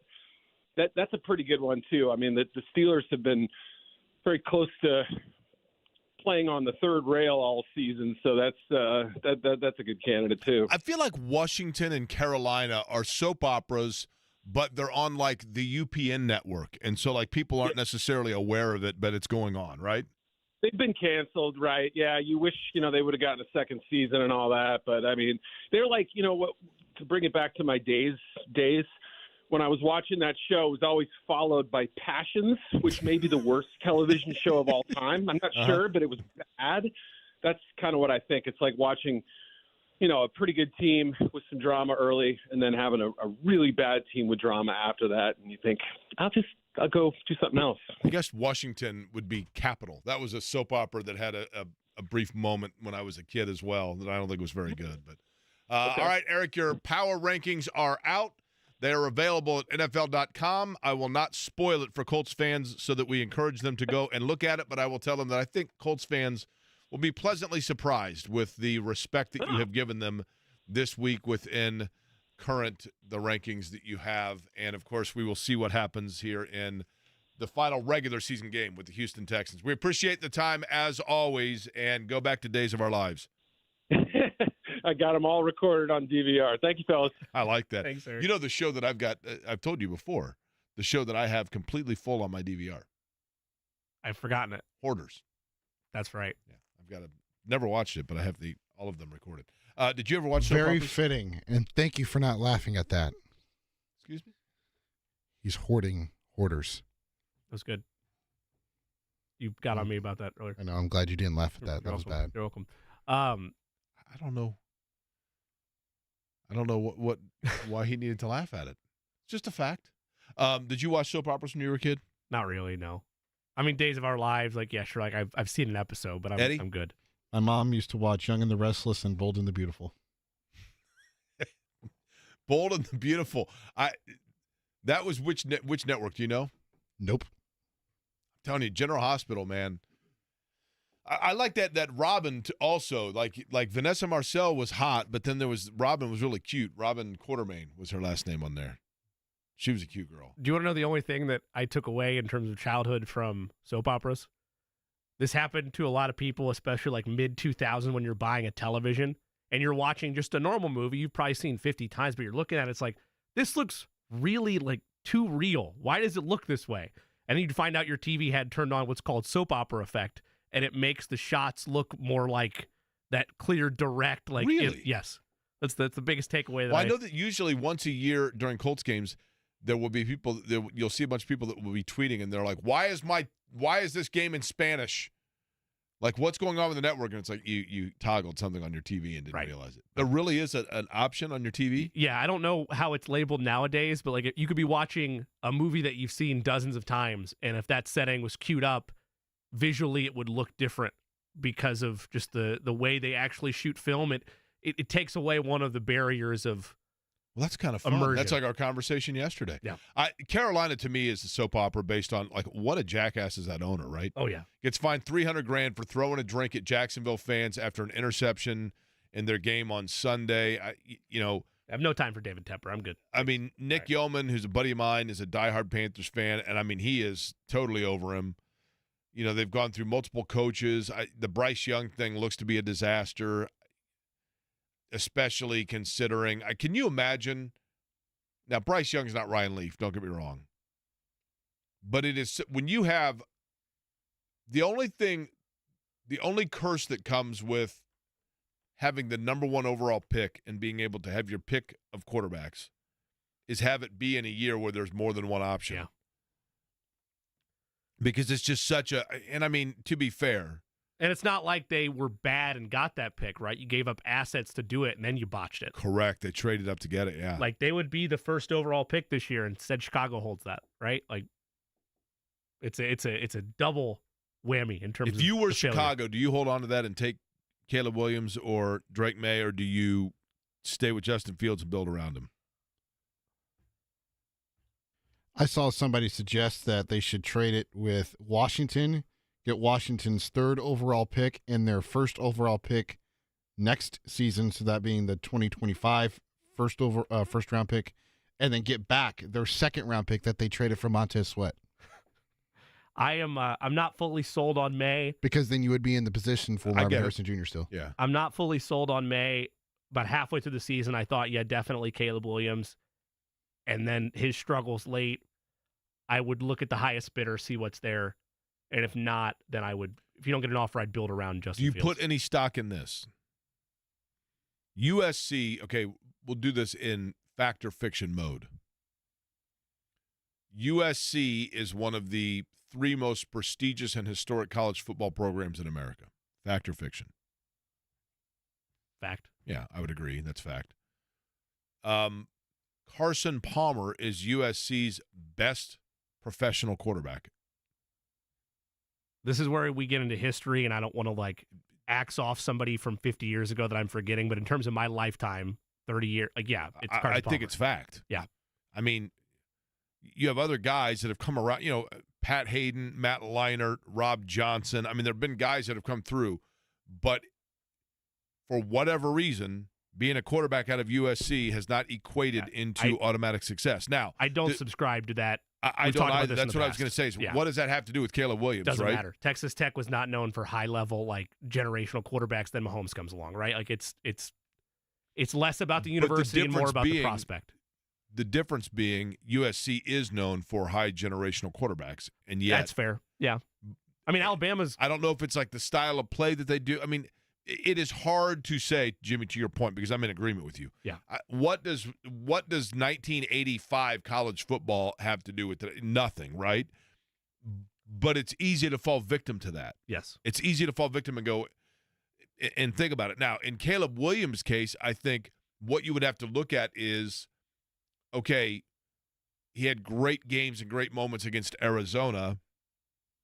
What was he doing against defenses that were running a similar style and or similar skill set to what he is going to see on Sundays? That's a better assessment. What I would do if I'm clearly a wonderful talent. Yeah. What I would do if I'm Chicago, and again, this is definitely April talk, but what I would do if I'm Chicago, same thing I did last year. If you get a team, a bad team, like somebody else is there, like let's say New England, I don't know, surely Carolina's not dumb enough to do that again, but like a New England or somebody like that or an Arizona, and they want to give you, let's say they have pick 4, they want to give you 4 and a first rounder next year to move up to 1, yeah, sure, why not? Because I think that team's going to be just as bad as they were a year from now. Like if you're interested in getting more draft capital and building around Fields, I'm all about it. I'm not necessarily sold yet at this point on them punting on Fields. A big one for the Pacers tonight. Is it a rivalry game? Probably a little bit. We discussed that earlier, but we'll get more into what they have upcoming here because if you've ever been whitewater rafting in West Virginia, the gauntlet's about to get rough for the Pacers. We'll explain next. Join Mark Patrick seminars and lose the weight.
Isn't this Natalie something?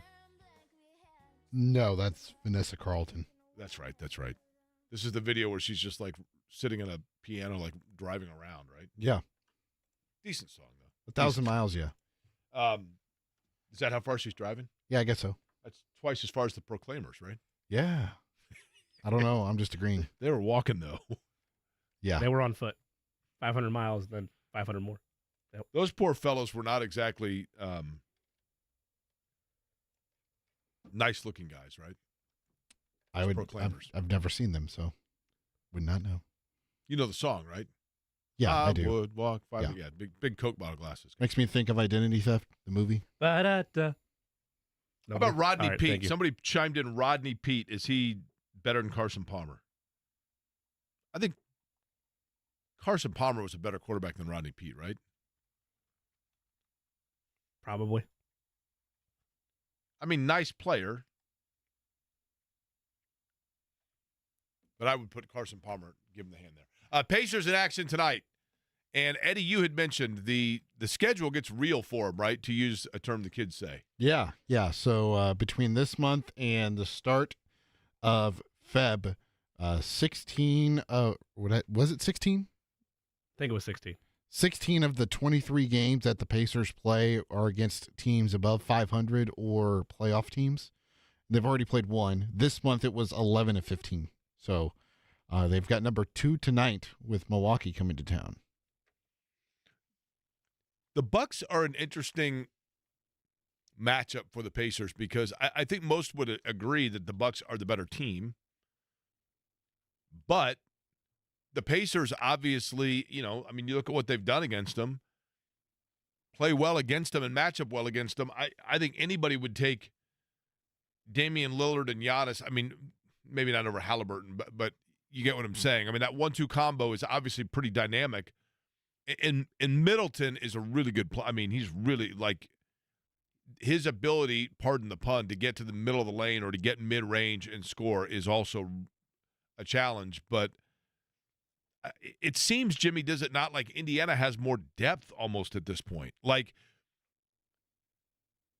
just think they've gotten some guys that have emerged here that have given them a lot of flexibility to be able to – it's really interesting if you look at games with the Pacers that they play and the ebb and flow of the opposition in terms of leads and the margin throughout.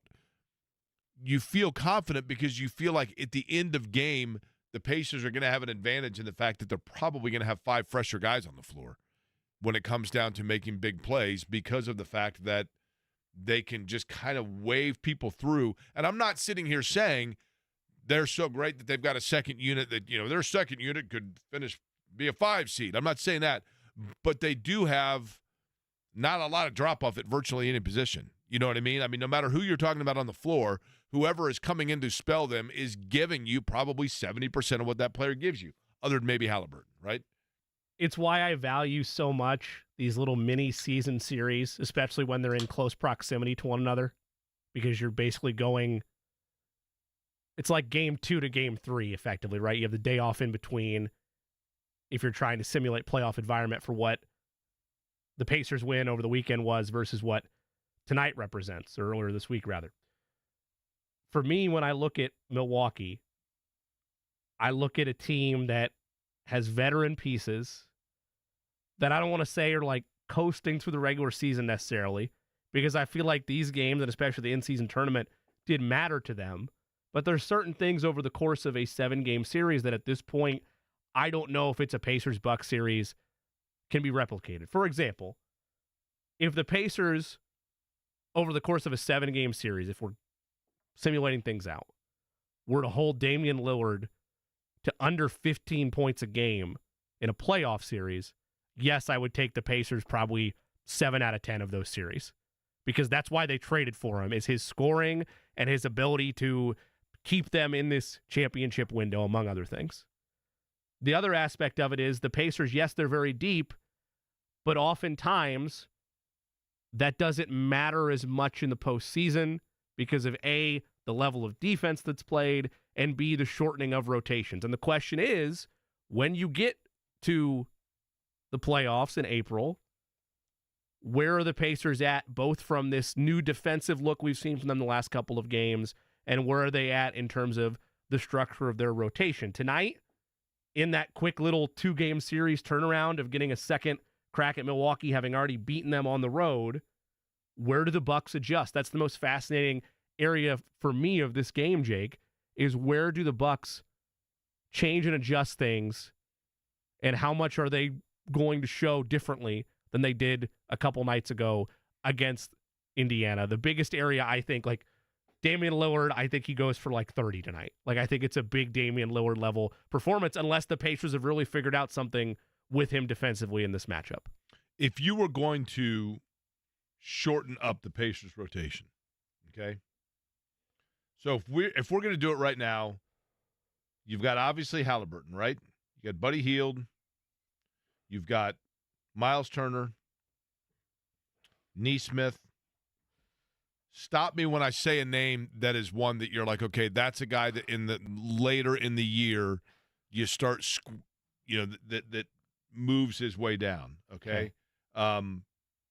Matherin, Nembhard. Who am I missing out of the starters here? Halliburton, Hield, Turner, Nesmith, Well, Matherin, I mean, if you're going off of what they've done the Nembhard. last couple, you're looking at like that good combo of So you're Smith, looking Nesmith, at- Turner, Nembhard, Halliburton, Yep. right? Yep. So Smith, Nesmith, Turner, Nembhard, Halliburton. I mean, By the way, I think that's something we haven't Bruce Brown. talked about. Yeah, and that's there you tough go. too. He gets lost as That's well. something we haven't talked about. Is like they've won 4 straight without Bruce Brown, and the starting lineup has been much better. I think Brown. So when he comes back, what do you do with him? Well, and here's the thing about play Brown. him as a sixth man. Yeah, the like thing they about did in Brown Denver. that has, I think, altered from what they anticipated is this. Brown is a good on-ball defender, but they have asked him to be a good on-ball defender at times against players that are at a different or bigger position than he plays. And with the kind of emergence of, the health of Smith, the contributions of Jackson, and then the ability for Nesmith to do that as well. I'm not going to say that renders Brown irrelevant by any stretch of the imagination, but maybe that now puts Brown in a position where he can start guarding. I don't know if he has maybe the lateral quickness to guard like another team's top ball handler or two, but I think he was a little out of position defensively in the first 20 games of the year. And maybe now you get a better look at what exactly he brings to the table, but does that work him out of rotation? Matherin is a guy that seemingly has the body type, and one would assume the quickness to be a pretty good defender, but at this point is still learning how to even guard. I think he's been a lot better. He has. The last month. But I mean, and the minutes have shown that. I was a lot better at algebra with the tutor, but I still at times was pulling a 70. You know what I mean? Right, yeah. I mean, he's still 21, too. No, I get it. I'm just saying. Well, yeah, to he's your point, starting to show it, Yeah. but, Well, when push comes to shove in terms of when they get to that point of making cuts and making adjustments to the rotation, I mean, I know it's mainly because Brown wasn't there and a number of other prevailing factors, but he gets 36 minutes in the win against Milwaukee the other night. If we're simulating 3 months out, the only way he's getting 35, 36 minutes a night is if he's shown the growth that he's earned that. Otherwise, I think it goes back to he's a guy that gets his minutes chipped a bit in terms of where the fine-tuning of the rotation the is. guy that's really funny is McConnell. Correct. Because McConnell, at no point, there's nobody anywhere, there's no napkin anywhere that has jotted down lineups and it has McConnell in there. We were but making he jokes. just gets in there, and it's like you can't take him out. We were making jokes, like not about McConnell as a player, but just like opening night in the first couple games of the season, it's like, oh yeah, TJ's still here. And then you fast forward another couple of months, and it's like, no, he's not only still here, but he's making significant contributions to this team. I would like to be, and I hate to say this for like the Pacers because I don't want to divulge secrets, right? But I could be a consultant for, give me a random franchise top of your head, Eddie Garrison. Let's go with, you want the East or the West? Random franchise off the top The of your Memphis head, Eddie Grizzlies. Garrison. There you go. Memphis. Okay, Memphis Grizzlies. The Memphis Grizzlies called me, and they're getting ready to play the Pacers. I could be a consultant for them, and I could be like, look, here's the thing you need to know. TJ McConnell is going to come down the floor. He's going to start on the right-hand side. He's going to look. He's going to then drive the baseline. He's going to circle the baseline to the left-hand side, and he's either going to pop it out to, like, Buddy Hield at the top of the key, or more than likely what he's going to do is he's going to circle all the way down to the baseline, circle right back into the middle of the lane, pull up from 8 feet, and hit a jumper. And then right when you are realizing that just happened and the incredulous nature of watching this guy that looks like he might be in the office just hitting a shot over your 7-footer, just as you're coming to that reality, he is actually going to break 1/4 of the way down the floor, turn around like a bullet that nobody sees coming, and steal the inbound pass, and then either hit a layup or kick it back out for a 3. It happens twice a game. And nobody seems to have figured this out. Nobody. I mean, nobody outside of Gainbridge Fieldhouse. Pacer fans love it because they know it's coming. It's the best thing ever to watch, right? Because T.J. McConnell gives all of us hope. And I don't mean because we're all like, obviously not everybody listening to this is a slow-footed white guy, right? I'm saying he gives people hope because he doesn't look like an NBA player, and all of us aspire to be able to play in the NBA, and we think to ourselves, I don't really have the athleticism, the shooting ability, or the foot quickness to do so, although he has those things. But I'm just going to get out there and like just kind of fool with some guys. And that's basically what he does, right? And he works harder than almost anybody else, right? Like he's phenomenal. He's a fun player to watch. But if you're looking at, if I'm being honest, and I love T.J. McConnell. I wore the T.J. McConnell T-shirt jersey in honor of his performance against the Bucks the other night. If I'm looking at this rotation, especially with seeing young pieces develop, I don't know that it's a luxury to be able to give T.J. McConnell 22 minutes and know the outcome's going to be successful. But it's not a luxury that I want to have to rely on all the time. I'm willing to rely on it because I know he can deliver. But I would like to see other pieces of this roster by the time we get to March and April be in a position where maybe it's 12, 14 T.J. McConnell minutes instead of 22. If you're looking at where you trim the roster at.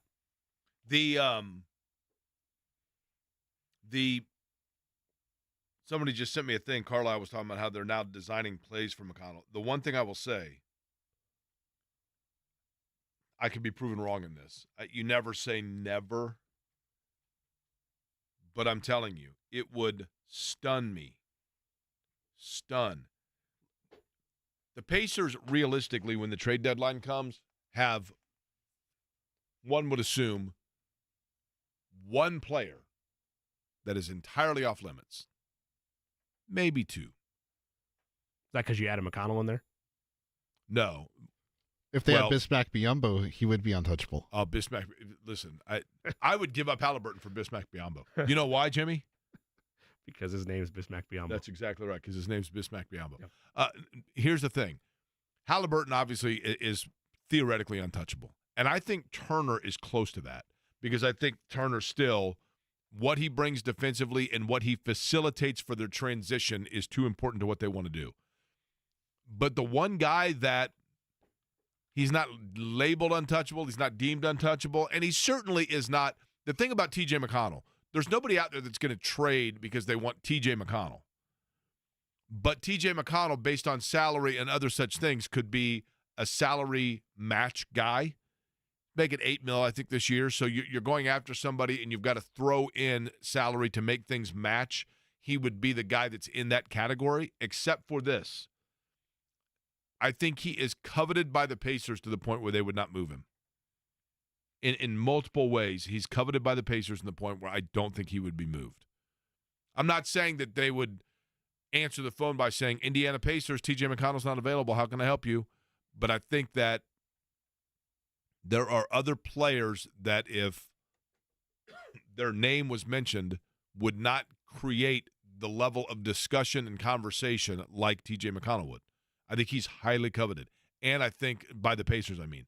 And I think that he will be with the franchise beyond his playing days. It would not surprise me at all if he has a role with the Pacers similar to what David Thornton has with the Indianapolis Colts, where he is working in the front office in some way, shape, or form, whether it be coaching, whether it be advising, whether it be player development, any of those things. Would not surprise me at all if T.J. McConnell for a long time is not a member of the Pacers franchise. Jordan Cornette, by the way, college round ball, joins us in 10. This sports update has been brought to you by Ball.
Jimmy Cook, you have or have not seen Garth Brooks in concert?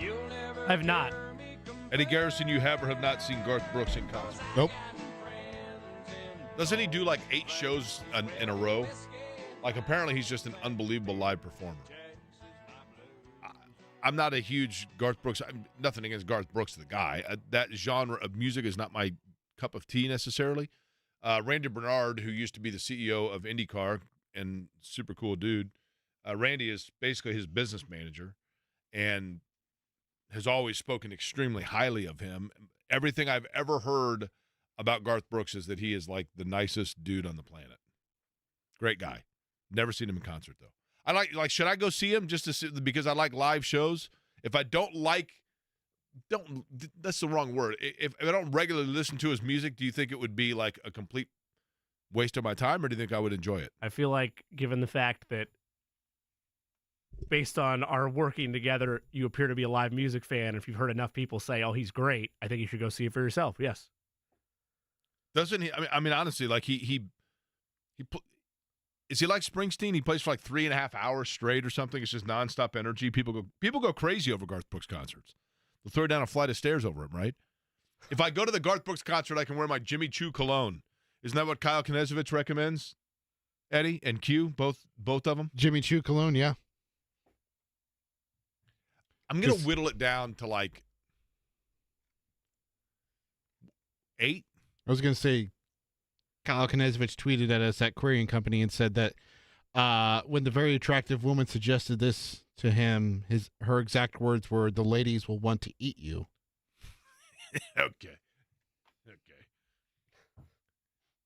My Bond number 9 fits into that category. I thought Old Spice was in that category. That's what the commercials told me. That's right. Go with just some Stetson. What's your cologne of choice, Eddie? Dolce & Gabbana. That's a good one. Thank you. Jimmy, yours? I think the last one that's still in the rotation is something by Gucci. Ooh, that's not bad. Yeah, Gucci's not bad. Chanel makes a good one. But I'm telling you, the Bond number 9 is the way to go. Dolce & Gabbana's way up there, though. Which number? Chanel number what? 9, right? Yeah. I think it is 9, yes. isn't it? Yeah. Yeah. That's actually no, Chanel Platinum. That's what it is. Chanel Platinum is a good one. Is a really good one. Jordan Cornette going to join us just a couple minutes now, talk a little college basketball, including Indiana tonight in Nebraska. Kind of a tricky game for Indiana because Nebraska, admittedly, you look at and you go, oh, okay. I mean, but Fred Hoiberg, I think, has them playing pretty well. And, Don Fisher's talked about it a couple of times when we've talked to him, Jimmy, like twice now. He has mentioned, hey, you got to be kind of careful with Nebraska because they play well. They're off to a good start. And this was the target date, kind of unofficially. The expected date is maybe the better way of saying it for the return of Xavier Johnson.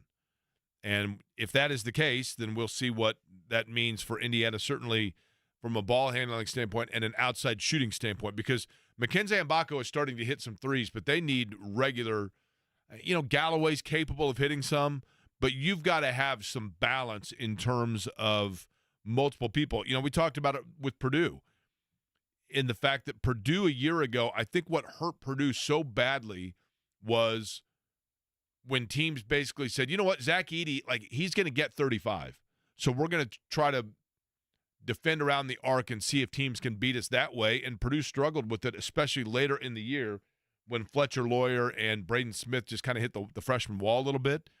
And now, Jones last night, like I said, took 10 of them and was 3 of 10 from outside three-point range. But you've got enough shooters there to kind of spread it around. And if one guy's off, you can offset with other players that can pick it up. And I think Indiana needs that now. If Mbako or Galloway, so far, Jimmy, they have yet to have a game where multiple people are really in rhythm from the outside, right? And that's the unfortunate part about going into Big Ten Conference play is you have pieces that can score, whether it's from beyond the arc or whether it is just all-around scorers, and you have top-tier talent in the Big Ten as well, whether it's Malik Renew, whether it's Khalil Ware, whether it's Mackenzie Mbako, and you had Xavier Johnson's veteran leadership whenever they get him back.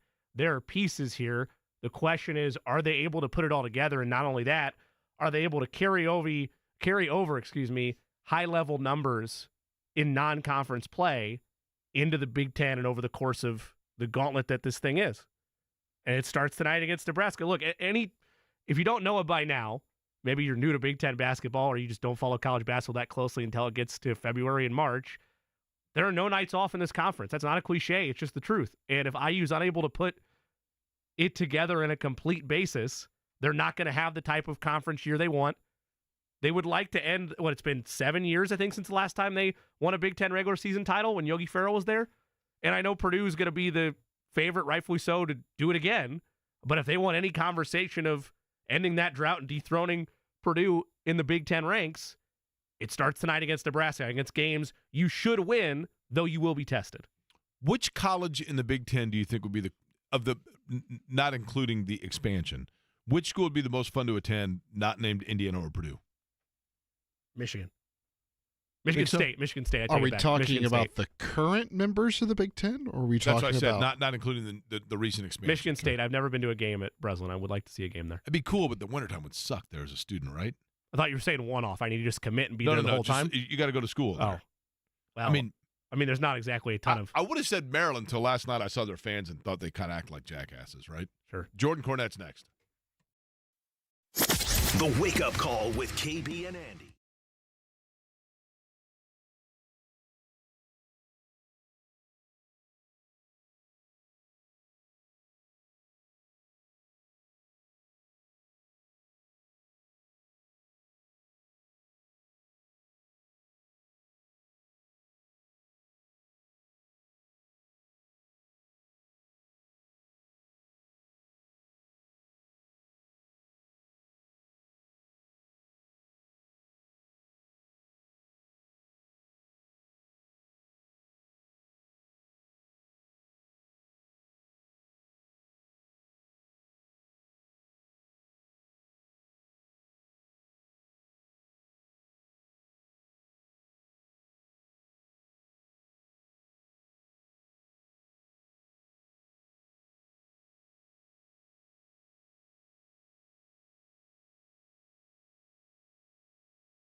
Yes.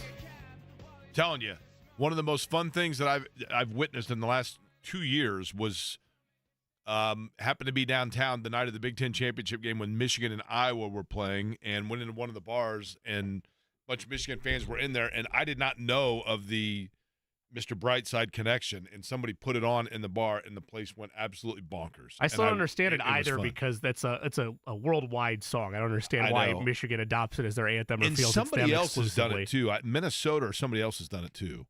Like once one school does it, they kind of own it, right? Yeah. Jordan Cornette joins us now on the program to talk a little college basketball. Of course, no stranger to the Indianapolis airwaves and now with NBC. Jordan, I'm going to begin with this. You would think that I'm going to sit here and ask you about Purdue or Indiana or whatever else, but I've got to start with this. I saw your tweet last night. Caitlin Clark's pretty good, isn't she? Oh, man, Jake, it's good to be back on with you, Jimmy, as well. It was just a moment where I just felt like the platform needed to be about Caitlin Clark and only Caitlin Clark last night. And look, Purdue is the number one team on our airwaves over at NBC and Peacock, and yet still when you watch an athlete deliver like that, it trumps everything else. Like, we're all fans. We've all watched generational talents occasionally pop in. You know, we've seen the rise of LeBron James. We've watched Tom Brady's illustrious career to retirement. It feels like you're watching the start of somebody who's going to go down in the pantheon of one of the all-time great athletes, and she's really just getting started with her college run. I mean, I think back to when I was 18 and 22 years old, and I was an average athlete at Notre Dame. I was proud of my career and what it was. And I played around a lot of great players, and I marveled at what they were able to do on that stage. And it pales in comparison to anything that's being asked of this young woman in Caitlin Clark.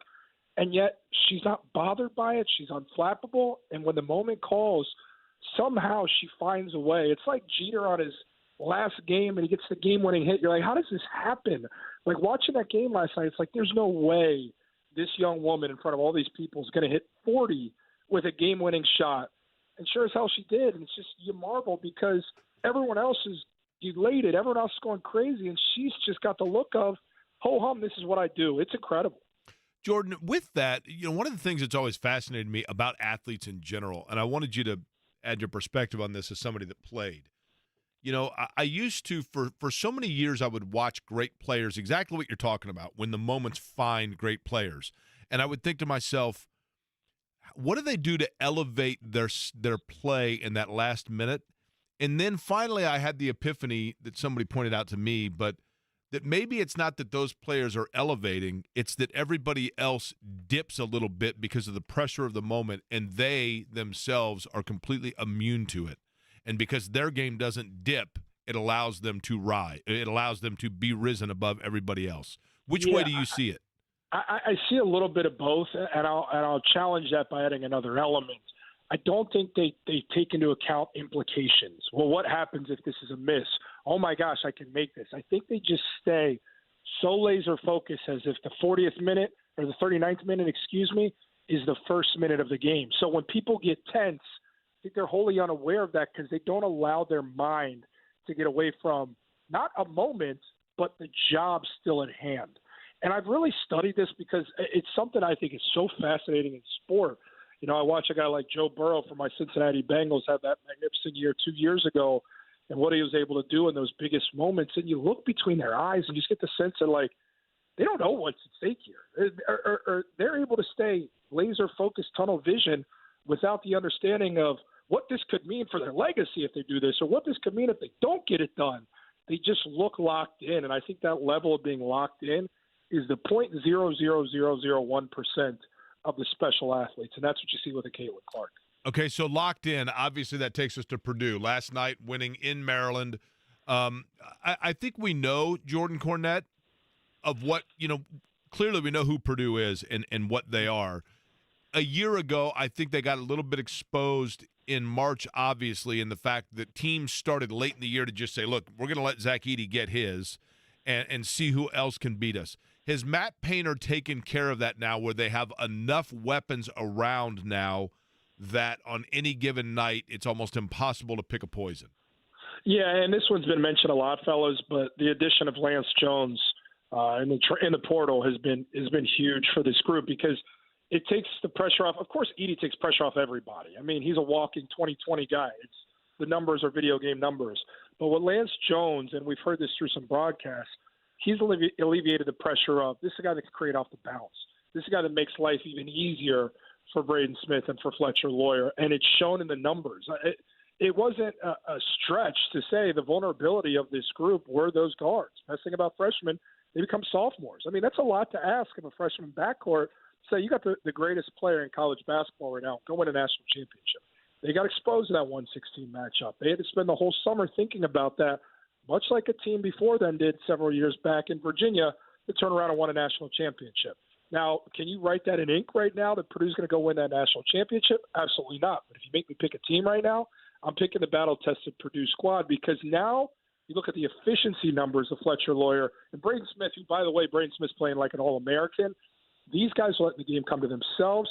Braden still needs to tighten up a little bit more with the basketball, but he's made strides there, and they're making the big shots. So now it's not leave them open, make them go beat us, or apply pressure and turn them over. They're taking care of it, and they're knocking down those shots So now there's no vulnerability in this offense. Look, Purdue didn't even play their best game at Maryland last night in their first true road test, but they played efficient enough to be double figures better throughout the entire game. I was impressed with how they managed that game and never gave Maryland any belief, and defensively is where they really flexed their muscle. College basketball analyst for NBC Sports, Jordan Cornette, is our guest. Jordan, throughout any long, successful run in sports where you look at your checklist of things to accomplish in the NFL, it's divisional titles, right? It's the same way in baseball, and to an extent with conference play, it's the same in college athletics, though the caveat is roster turnover so much more aggressive. Very rarely are teams the same as they were the year before. When you look at what Purdue has done conference-wise the last 5 years, 6, 7, 8 years, it's been as good of a run as anywhere you're going to see. Has it gotten to a point, though, through the lens you view them, that, yes, those are nice, but that's old hat because you've grown accustomed to them doing it all the time? You need to see it happen on the grandest stage, because it feels like it's been that way within the Purdue fan base to some extent. Like, okay, yeah, we're going to win the Big Ten or we're going to come close, but what's going to happen in March? Do you view it that same way nationally? I don't view it that same way nationally because I think it's buffoonery, honestly. I think if you can't appreciate that a team consistently is winning in a conference like the Big Ten and providing you the opportunity, the blessing to go watch great basketball and your team that you root for coming out on the winning side consistently, conference wins against a team with a losing record, a team with a winning record, a game at home, and especially a game on the road, those are to be celebrated. It is so hard to win in conference play and to do it consistently like Painter has done. It's why those who know, which I'm including you two, understand that that's greatness. Now, of course, the thing's still eluding him and eluding the Big Ten in general. It's been 23 years since, obviously, Tom Izzo and the Mateen Cleaves-led Spartans got it done. The conference wants a title. Obviously, Purdue wants to get to a second weekend and beyond and get to a Final Four and win a championship, and that's the expectation this year, as it should be. But that shouldn't take away from the appreciation of what they've done and how they've been able to do it. As you mentioned, Jimmy, these roster flips and all that stuff. And I go back to this. It was an interesting conversation I had with Jeff Capel, the head coach of the Pitt Panthers, who does a fine job with that group. He has a lot of roster turnover. He is dealing with a lot of transfers. He likes to be old. He likes to do it that way. He said the biggest challenge, and no coach can tell you otherwise. If they do, they're lying. You can't say we're bringing in a guy from the transfer portal and we know he's going to be great for our group. You don't know till he's in your gym, in your locker room, being coached up by you, engaging with the personnel already on your roster day to day to really know if it's a fit. It's a crapshoot when you hit the transfer portal. So teams are dealing with a disadvantage. Sure, they're bringing in more talent, but they're trying to get that to congeal, be fortified in the locker room, and go win. And Coach Painter's been able to sidestep that for the majority of his time with continuity, old school recruiting, cultivating within, and that's provided them the position to be in where they're consistently winning. So great appreciation for it. But, of course, everyone in that locker room and that fan base wants a championship, and that's fine, but still appreciate what you've done to this point and, of course, go win one. You put an interesting caveat that not a lot of people have talked about when they talk about the parallels between what Virginia went through and what Purdue went through in losing to a 16 seed, which is look at what Virginia did, but that's not written in ink because of the crapshoot that is the NCAA tournament. Purdue, though, like you mentioned, added some pieces in the portal and largely a similar roster from a year ago. If you're looking, or if you're talking to Purdue fans, or if you're on coverage leading into the NCAA tournament and you're looking at their outlook, what should be a successful, fair bar for Purdue in 23-24? Well, I go win a Big Ten championship. I mean, that's incredibly important. And look, take advantage of you got to say a national championship. Now, I'll never say with any team on any stage it's national championship or bust.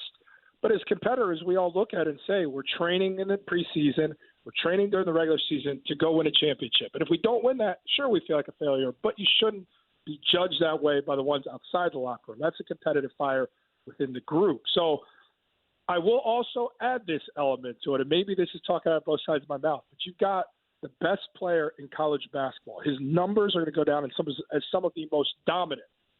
So obviously you want to take advantage of that while you have a 7'4" Zach Edey. But you go back and look at some of the incredibly dominant players in college athletics.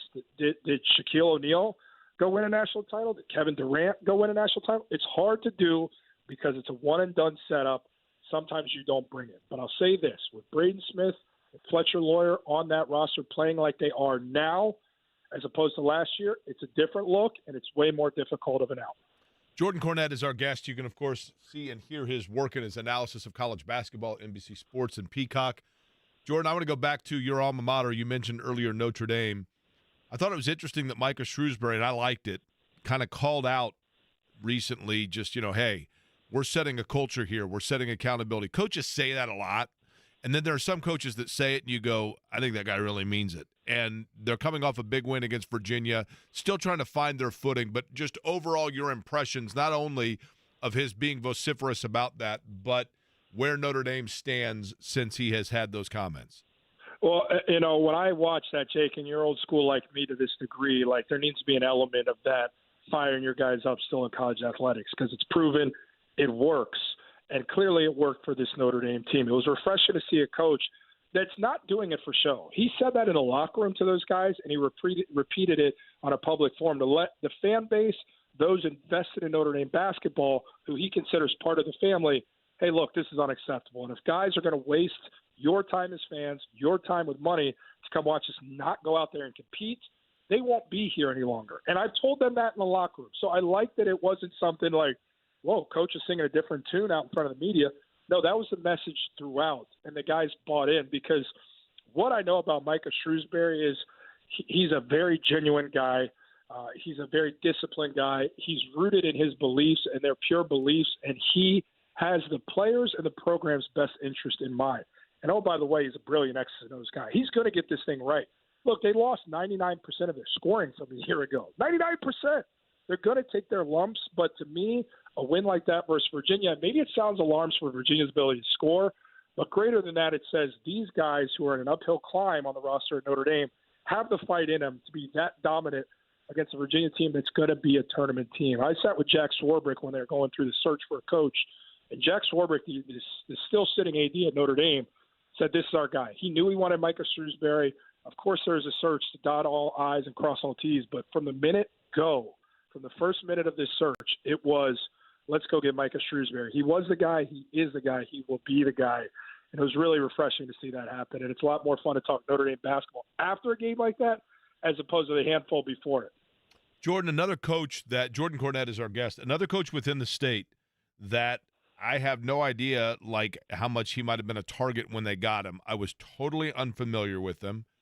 And I'm going to go over tonight to Terre Haute to watch Indiana State and Evansville, which, two teams that both have new coaches turning things around. But can you comment on Josh Schertz and the job that he's done and what Indiana State has been able to do to go from really kind of the depths in the MoVal to now putting something together that looks like it could be a pretty good year? I'll tell you, they gave Michigan State all they could handle for a better part of 30-plus minutes in that game before Michigan State, who, by the way, is surging on the uptick, heading in the direction we expected them to. But they gave them all they could handle on the road. Indiana State is a group that is so good offensively that they're going to have a shot against anybody. And all of us, as we watch college basketball, I think part of the product that is a little head-scratching and makes it a little less palatable at times is these young men just can't shoot. They can't score. They can't share it. They're not playing connected offensively. And that is everything. Those issues are a non-starter for Indiana State basketball. I mean, these guys pass it well. Avila, the big guy with the goggles at 6'10", is a joy to watch because everything's below the rim, but he's got such a good feel, and they play through him. They make shots. They can play fast. They can play in a half-court setting, but they light up a scoreboard, and that's dangerous. I pray this team gets into the tournament, which will probably mean they'll have to get that automatic by winning in their conference tournament, but I hope they get there because everybody should see the brand they play. You're really going to enjoy watching them.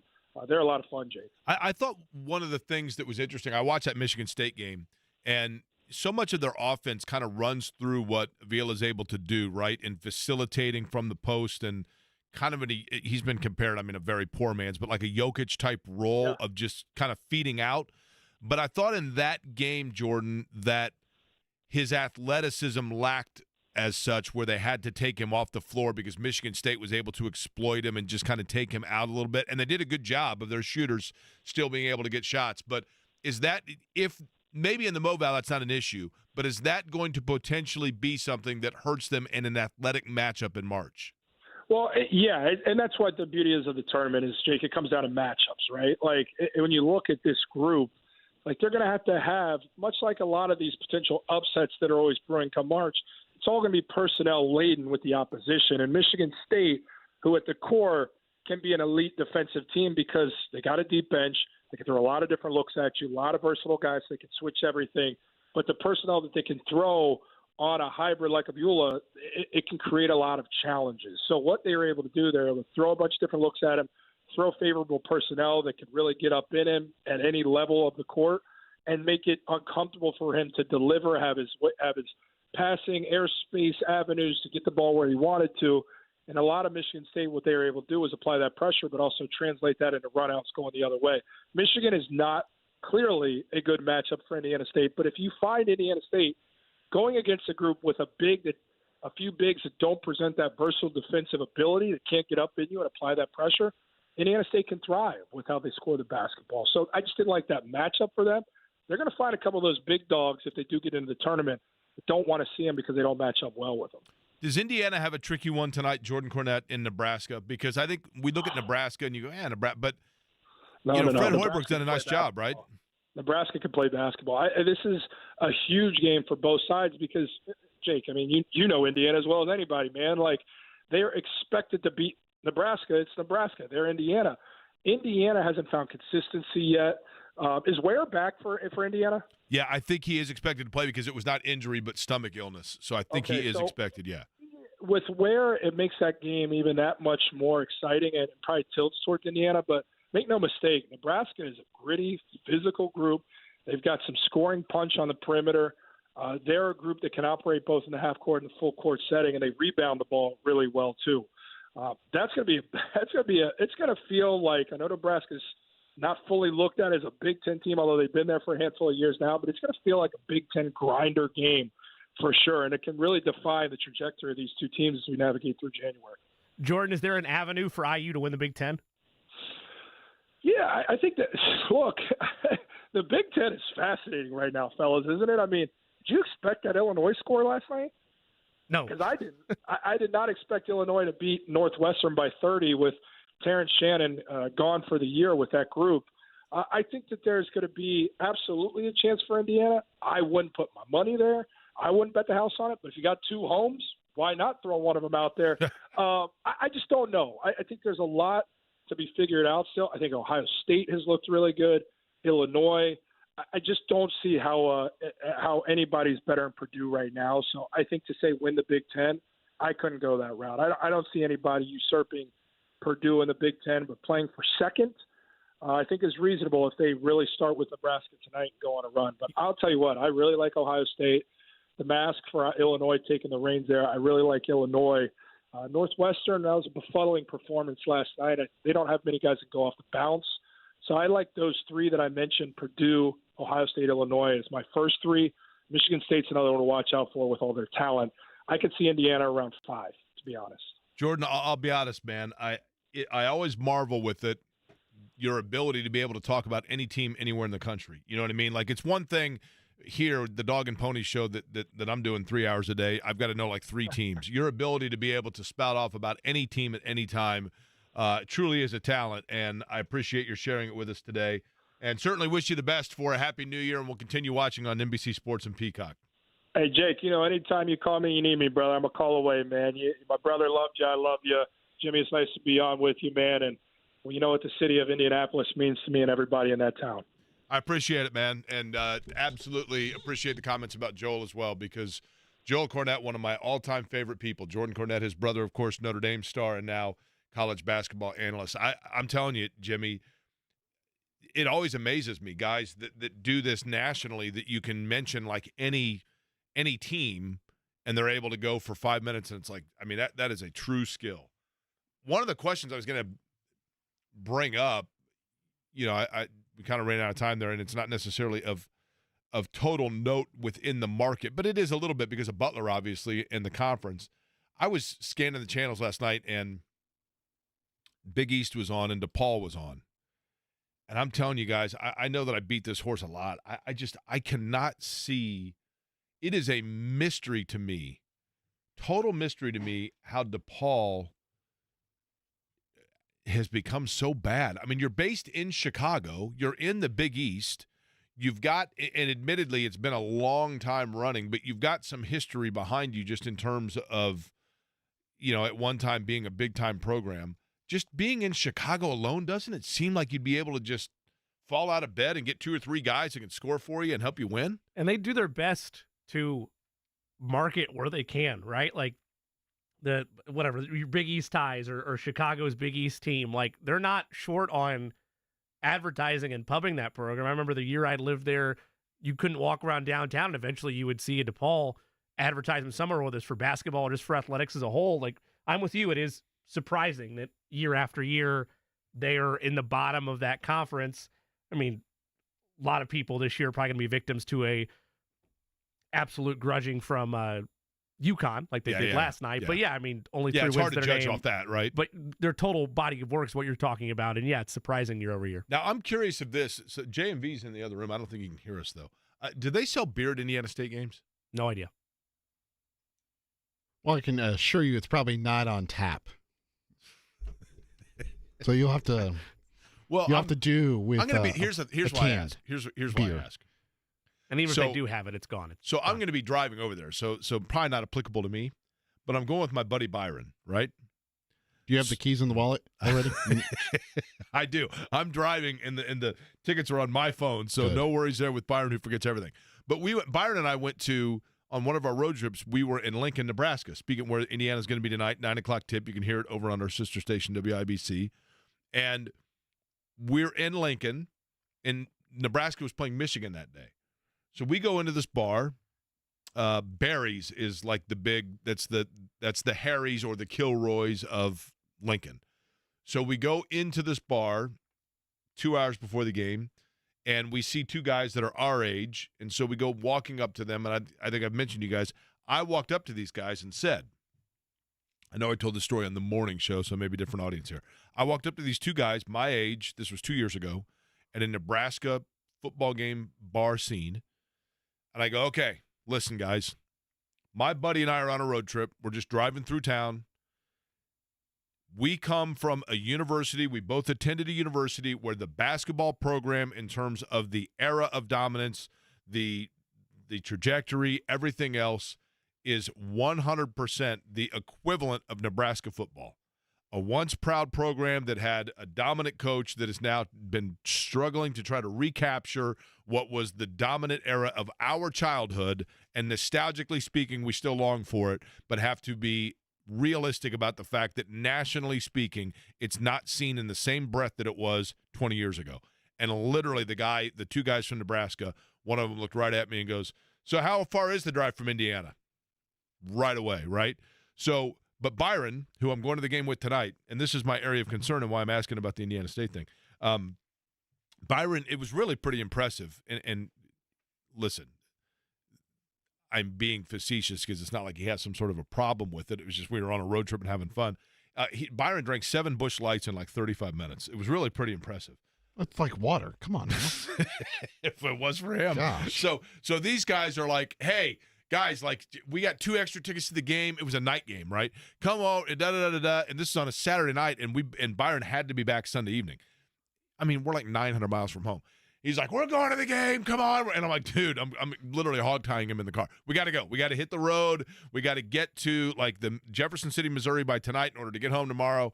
And finally, like, cooler heads prevailed. And so I'm curious, though, how many Busch Lights he might be able to have tonight before the game in Terre Haute. Busch Light is like, I mean, that's like champagne in Terre Haute, isn't it? Is it not? Or is it Keystone Light over there? I don't know. Probably both, right? This is where we need you. I'll have to ask JMV when he comes in just a couple minutes, because actually he's going to take over here at 3 o'clock, as we know.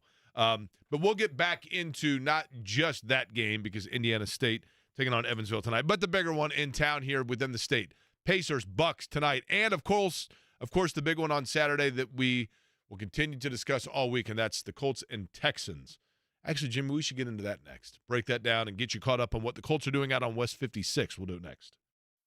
Diabetes, high blood pressure, anxiety.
Paul is great, isn't he?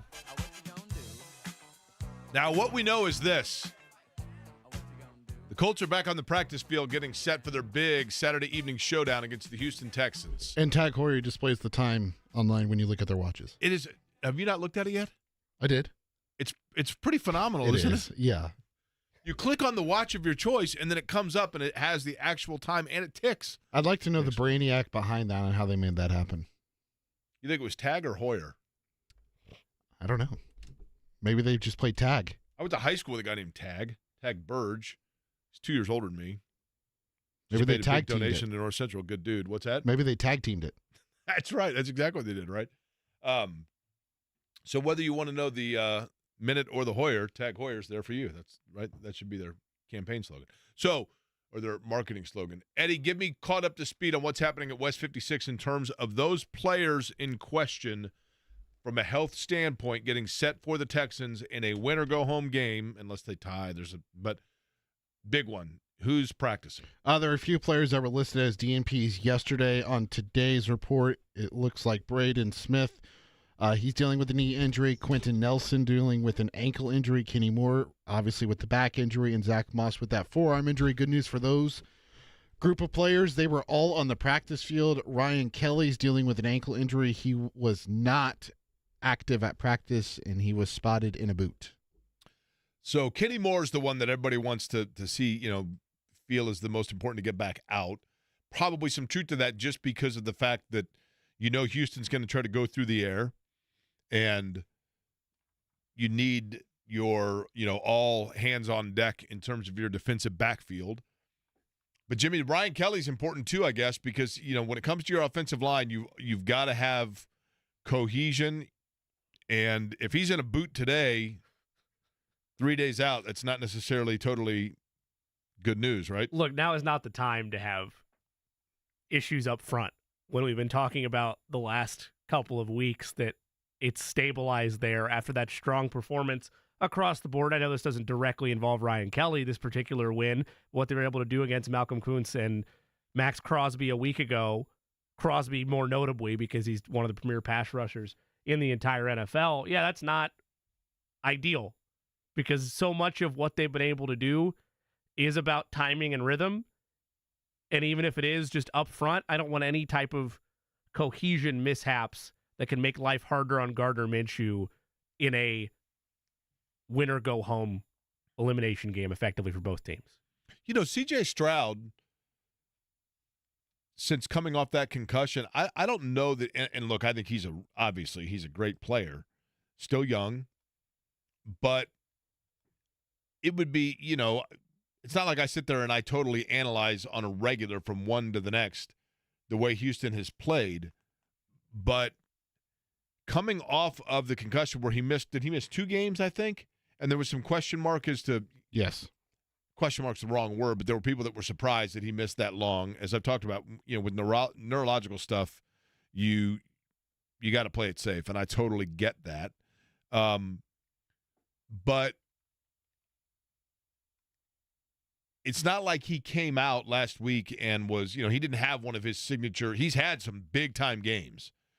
It feels like they might be able to keep him in check a little bit, but he still gives you some pause, and that's why you've got to have all hands on deck from a defensive backfield standpoint. And Jimmy, considering the injuries and also the loss they've had somewhat away from injury for the Colts defensively in the backfield, I thought they actually fared pretty well against the Raiders. I thought they played well against Vegas, but they're going to have to do it again. And the problem with trying to evaluate the Texans, and you're rightfully doing that in terms of looking at Stroud, you have to look at the entirety of what he's done this season versus just the one game back from a concussion. But they didn't really need him to do anything special, right? You're up 20-3 at halftime. That thing's over. Tennessee doesn't have the firepower, nor at this stage where they're at, even as good of a coach as Mike Vrabel is at times, they don't have the will to be able to come back at a game like that. They were in check. Tennessee scores 3 points in that game. C.J. Stroud could have had his feet up at halftime and everything would have been fine.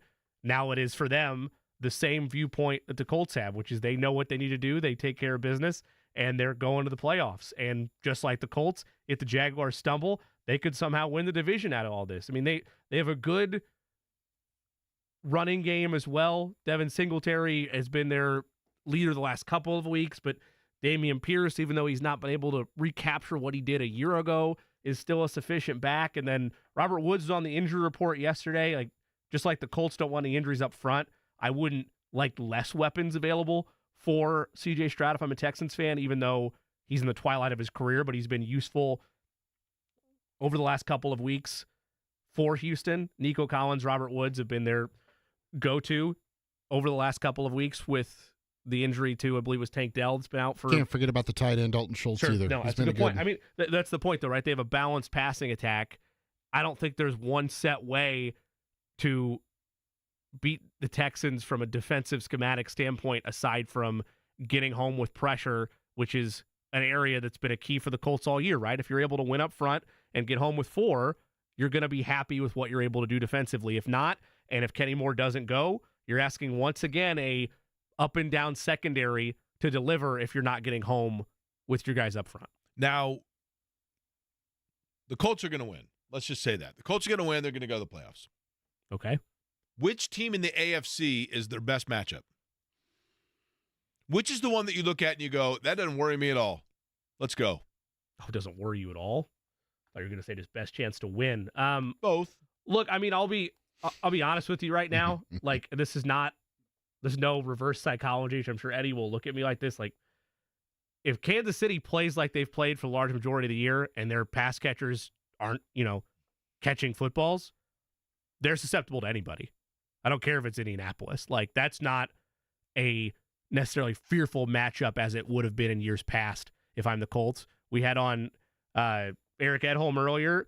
If Miami isn't 100% with their playmakers, Jalen Waddle, for instance, if he's not available, you draw them on the road in Miami, that's a game you can hang around with. Though I will say the one thing Eric did not mention, I don't know that I want Tyreek Hill going up against the Colts secondary. I don't care if Kenny Moore's there or not. I'm not sure that's something that I would wish for as a playoff team. I would say probably if you're matching up with Kansas City or Buffalo, it'd be an interesting matchup. Yeah, Buffalo worries me just because it feels like Buffalo worries everybody. They can flip a switch, right? Yes. I mean, Buffalo is that team for sure that it's like, I just assume they not get in. You know what I mean? I think there's a lot of concern from people about Buffalo. Kansas City is another one, Jimmy, and you tell me where I'm wrong here. Sure. I realize they have struggled, but in my mind, I still have the brand of, first off, Kansas City hasn't played an away game this year yet, right? Every game's at Arrowhead. You mean in the postseason? Just in general. Every time I watch them, they're at home. Oh, okay. I've never seen them on the road. Eddie, have you seen tangible proof that Kansas City's played a road game yet this year? I've only seen them play at Burrowhead. It's unbelievable. But okay, well, we're not opening that wound. But who won the AFC title and who won the Lombardi when they got there? All right, case closed. Thanks. You've only done it once. It's okay. Doesn't matter. But twice. Once against Cincinnati. It feels like Kansas City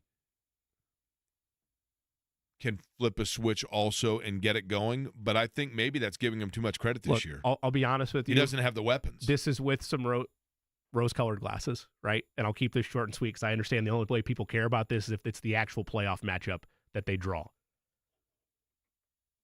Rashee Rice out of SMU has been a godsend for Kansas City offensively, and I think they might have finally unlocked competence out of a rookie who still isn't perfect, but he's doing things that they miss from a guy like Juju Smith-Schuster a year ago, someone that can take pressure off Travis Kelce and open up the offense in different ways. Isaiah Pacheco, if they're able to run the ball, this is a very old school, like 90s level Chiefs team. Great defense, solid running game. Are the pass catchers there? If they've really unlocked something with Rice and they involve Travis Kelce more than they have the last 3 or 4 weeks, yes, you are correct, Jake. It feels like they're a switch away from getting things back on. If they're not able to, margin for error is out the door. 2 years ago, they could get down 14-0, 17-0, and in the blink of an eye, they're back in a ball game. Today, 2023 season, it's not the same. Their margin for error is minimal. The funny thing about the AFC to me, and this is just strictly talking about like outside observation, like the brand of teams, yeah. Okay? I don't think And I know they're really good. I don't want this to be taken as some sort of like bulletin board radio host Indianapolis makes moronic statement comment, okay? Sure. I know they're really good. But it doesn't feel like Baltimore makes people shake in their boots. Lamar Jackson's unbelievable, no doubt, and probably was undersold going into the year where people had kind of written him off, and you know what he's capable of doing. But even with that, there's nothing about Baltimore's style that, like, where you feel like you are immediately chasing a tiger by the tail. And, you know, Miami, on the other hand, I think makes people even more nervous because they're so fast and they can score so many points. And if you're down there, you get them away from there, maybe it's a little different. But if you're down there, Miami, like, makes you feel like, man, like, what do you do against that? And Baltimore is one that just – that Baltimore doesn't come and land like a Mike Tyson haymaker on you right away.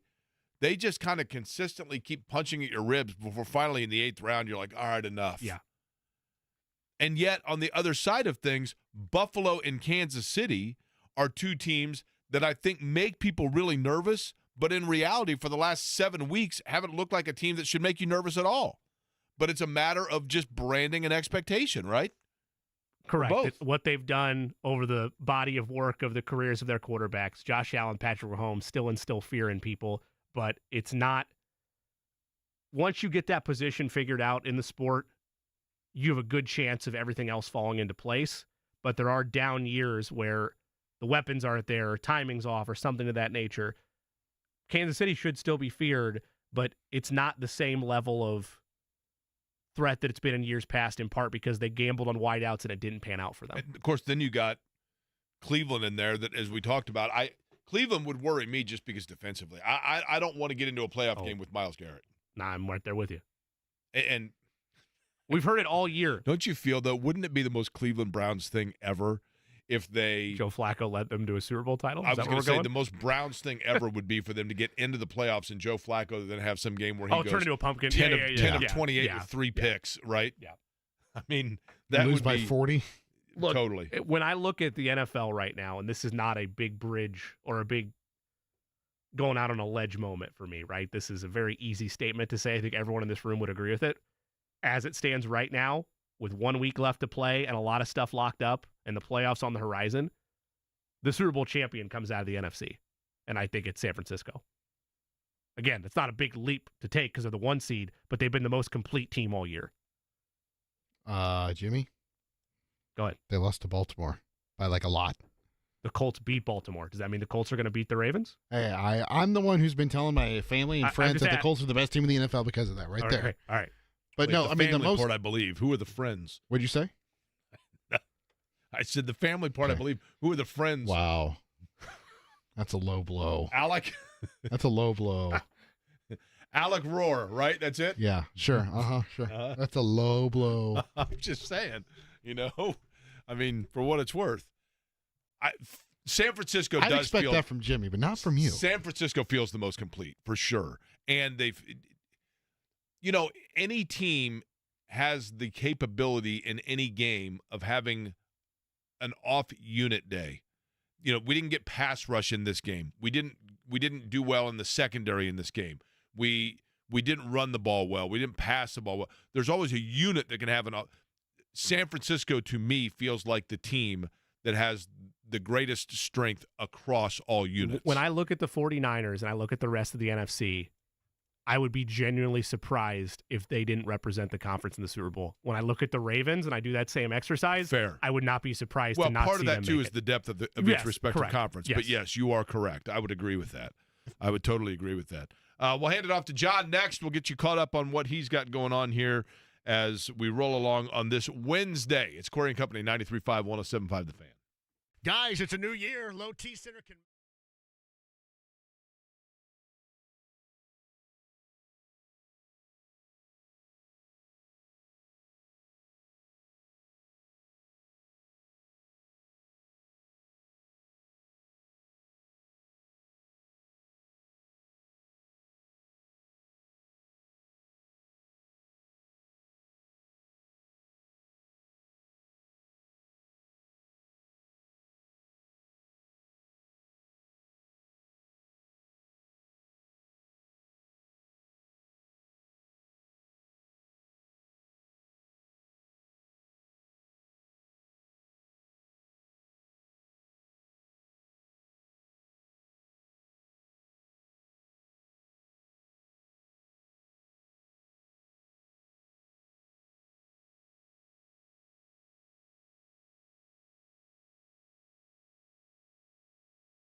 This is me, all right? I'm not a athlete. This is my way. This is how I win. Today's plays of the day will start first in the world of the NBA. We'll take Tyrese Halliburton over 38.5 combined points and assists tonight when the Pacers welcome the Bucks into town. In that same game, give me over 26.5 total points for Damian Lillard on Milwaukee's side. Still in the NBA, we'll take the Memphis Grizzlies on the money line over the Toronto Raptors. Jake's going to see a good one tonight. Give me over 86.5 total points for the Sycamores of Indiana State when they welcome in Evansville. IU is 5-point dogs. We'll take Indiana +5 tonight at Nebraska. And the final one, Eddie, doesn't get bigger than this. Does not get bigger than this. The World Dart Championships are today. We'll take Luke Littler, the 16-year-old phenom, on the money line over Luke Humphreys. That gets started at 3:15. That's a sign of degeneration. By the way, how about Ted Lasso? Is he in it? He's not in it. Got knocked out in the first round. Really? By the way, I will take Anthony Davis under 30.5 points tonight against Miami Heat. I'm actually going under on Damian Lillard against the Pacers, 26.5, and I will be taking the over in the IU game of 150.5. You taking Luke Humphreys? Nope. Okay, all right. By the way, so Jake, you know how late at night thoughts pop into your head? Just random thoughts. Mm-hmm. Well, TikTok feed is what pops into my head. Found out about World Dart Championships the other day.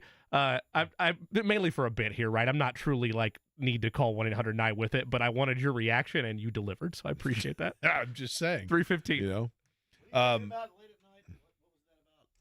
You're thinking about darts at late at night? I'm saying my TikTok feed. Watch anything with nudity or anything like that? I mean, what's happening here? Where are we?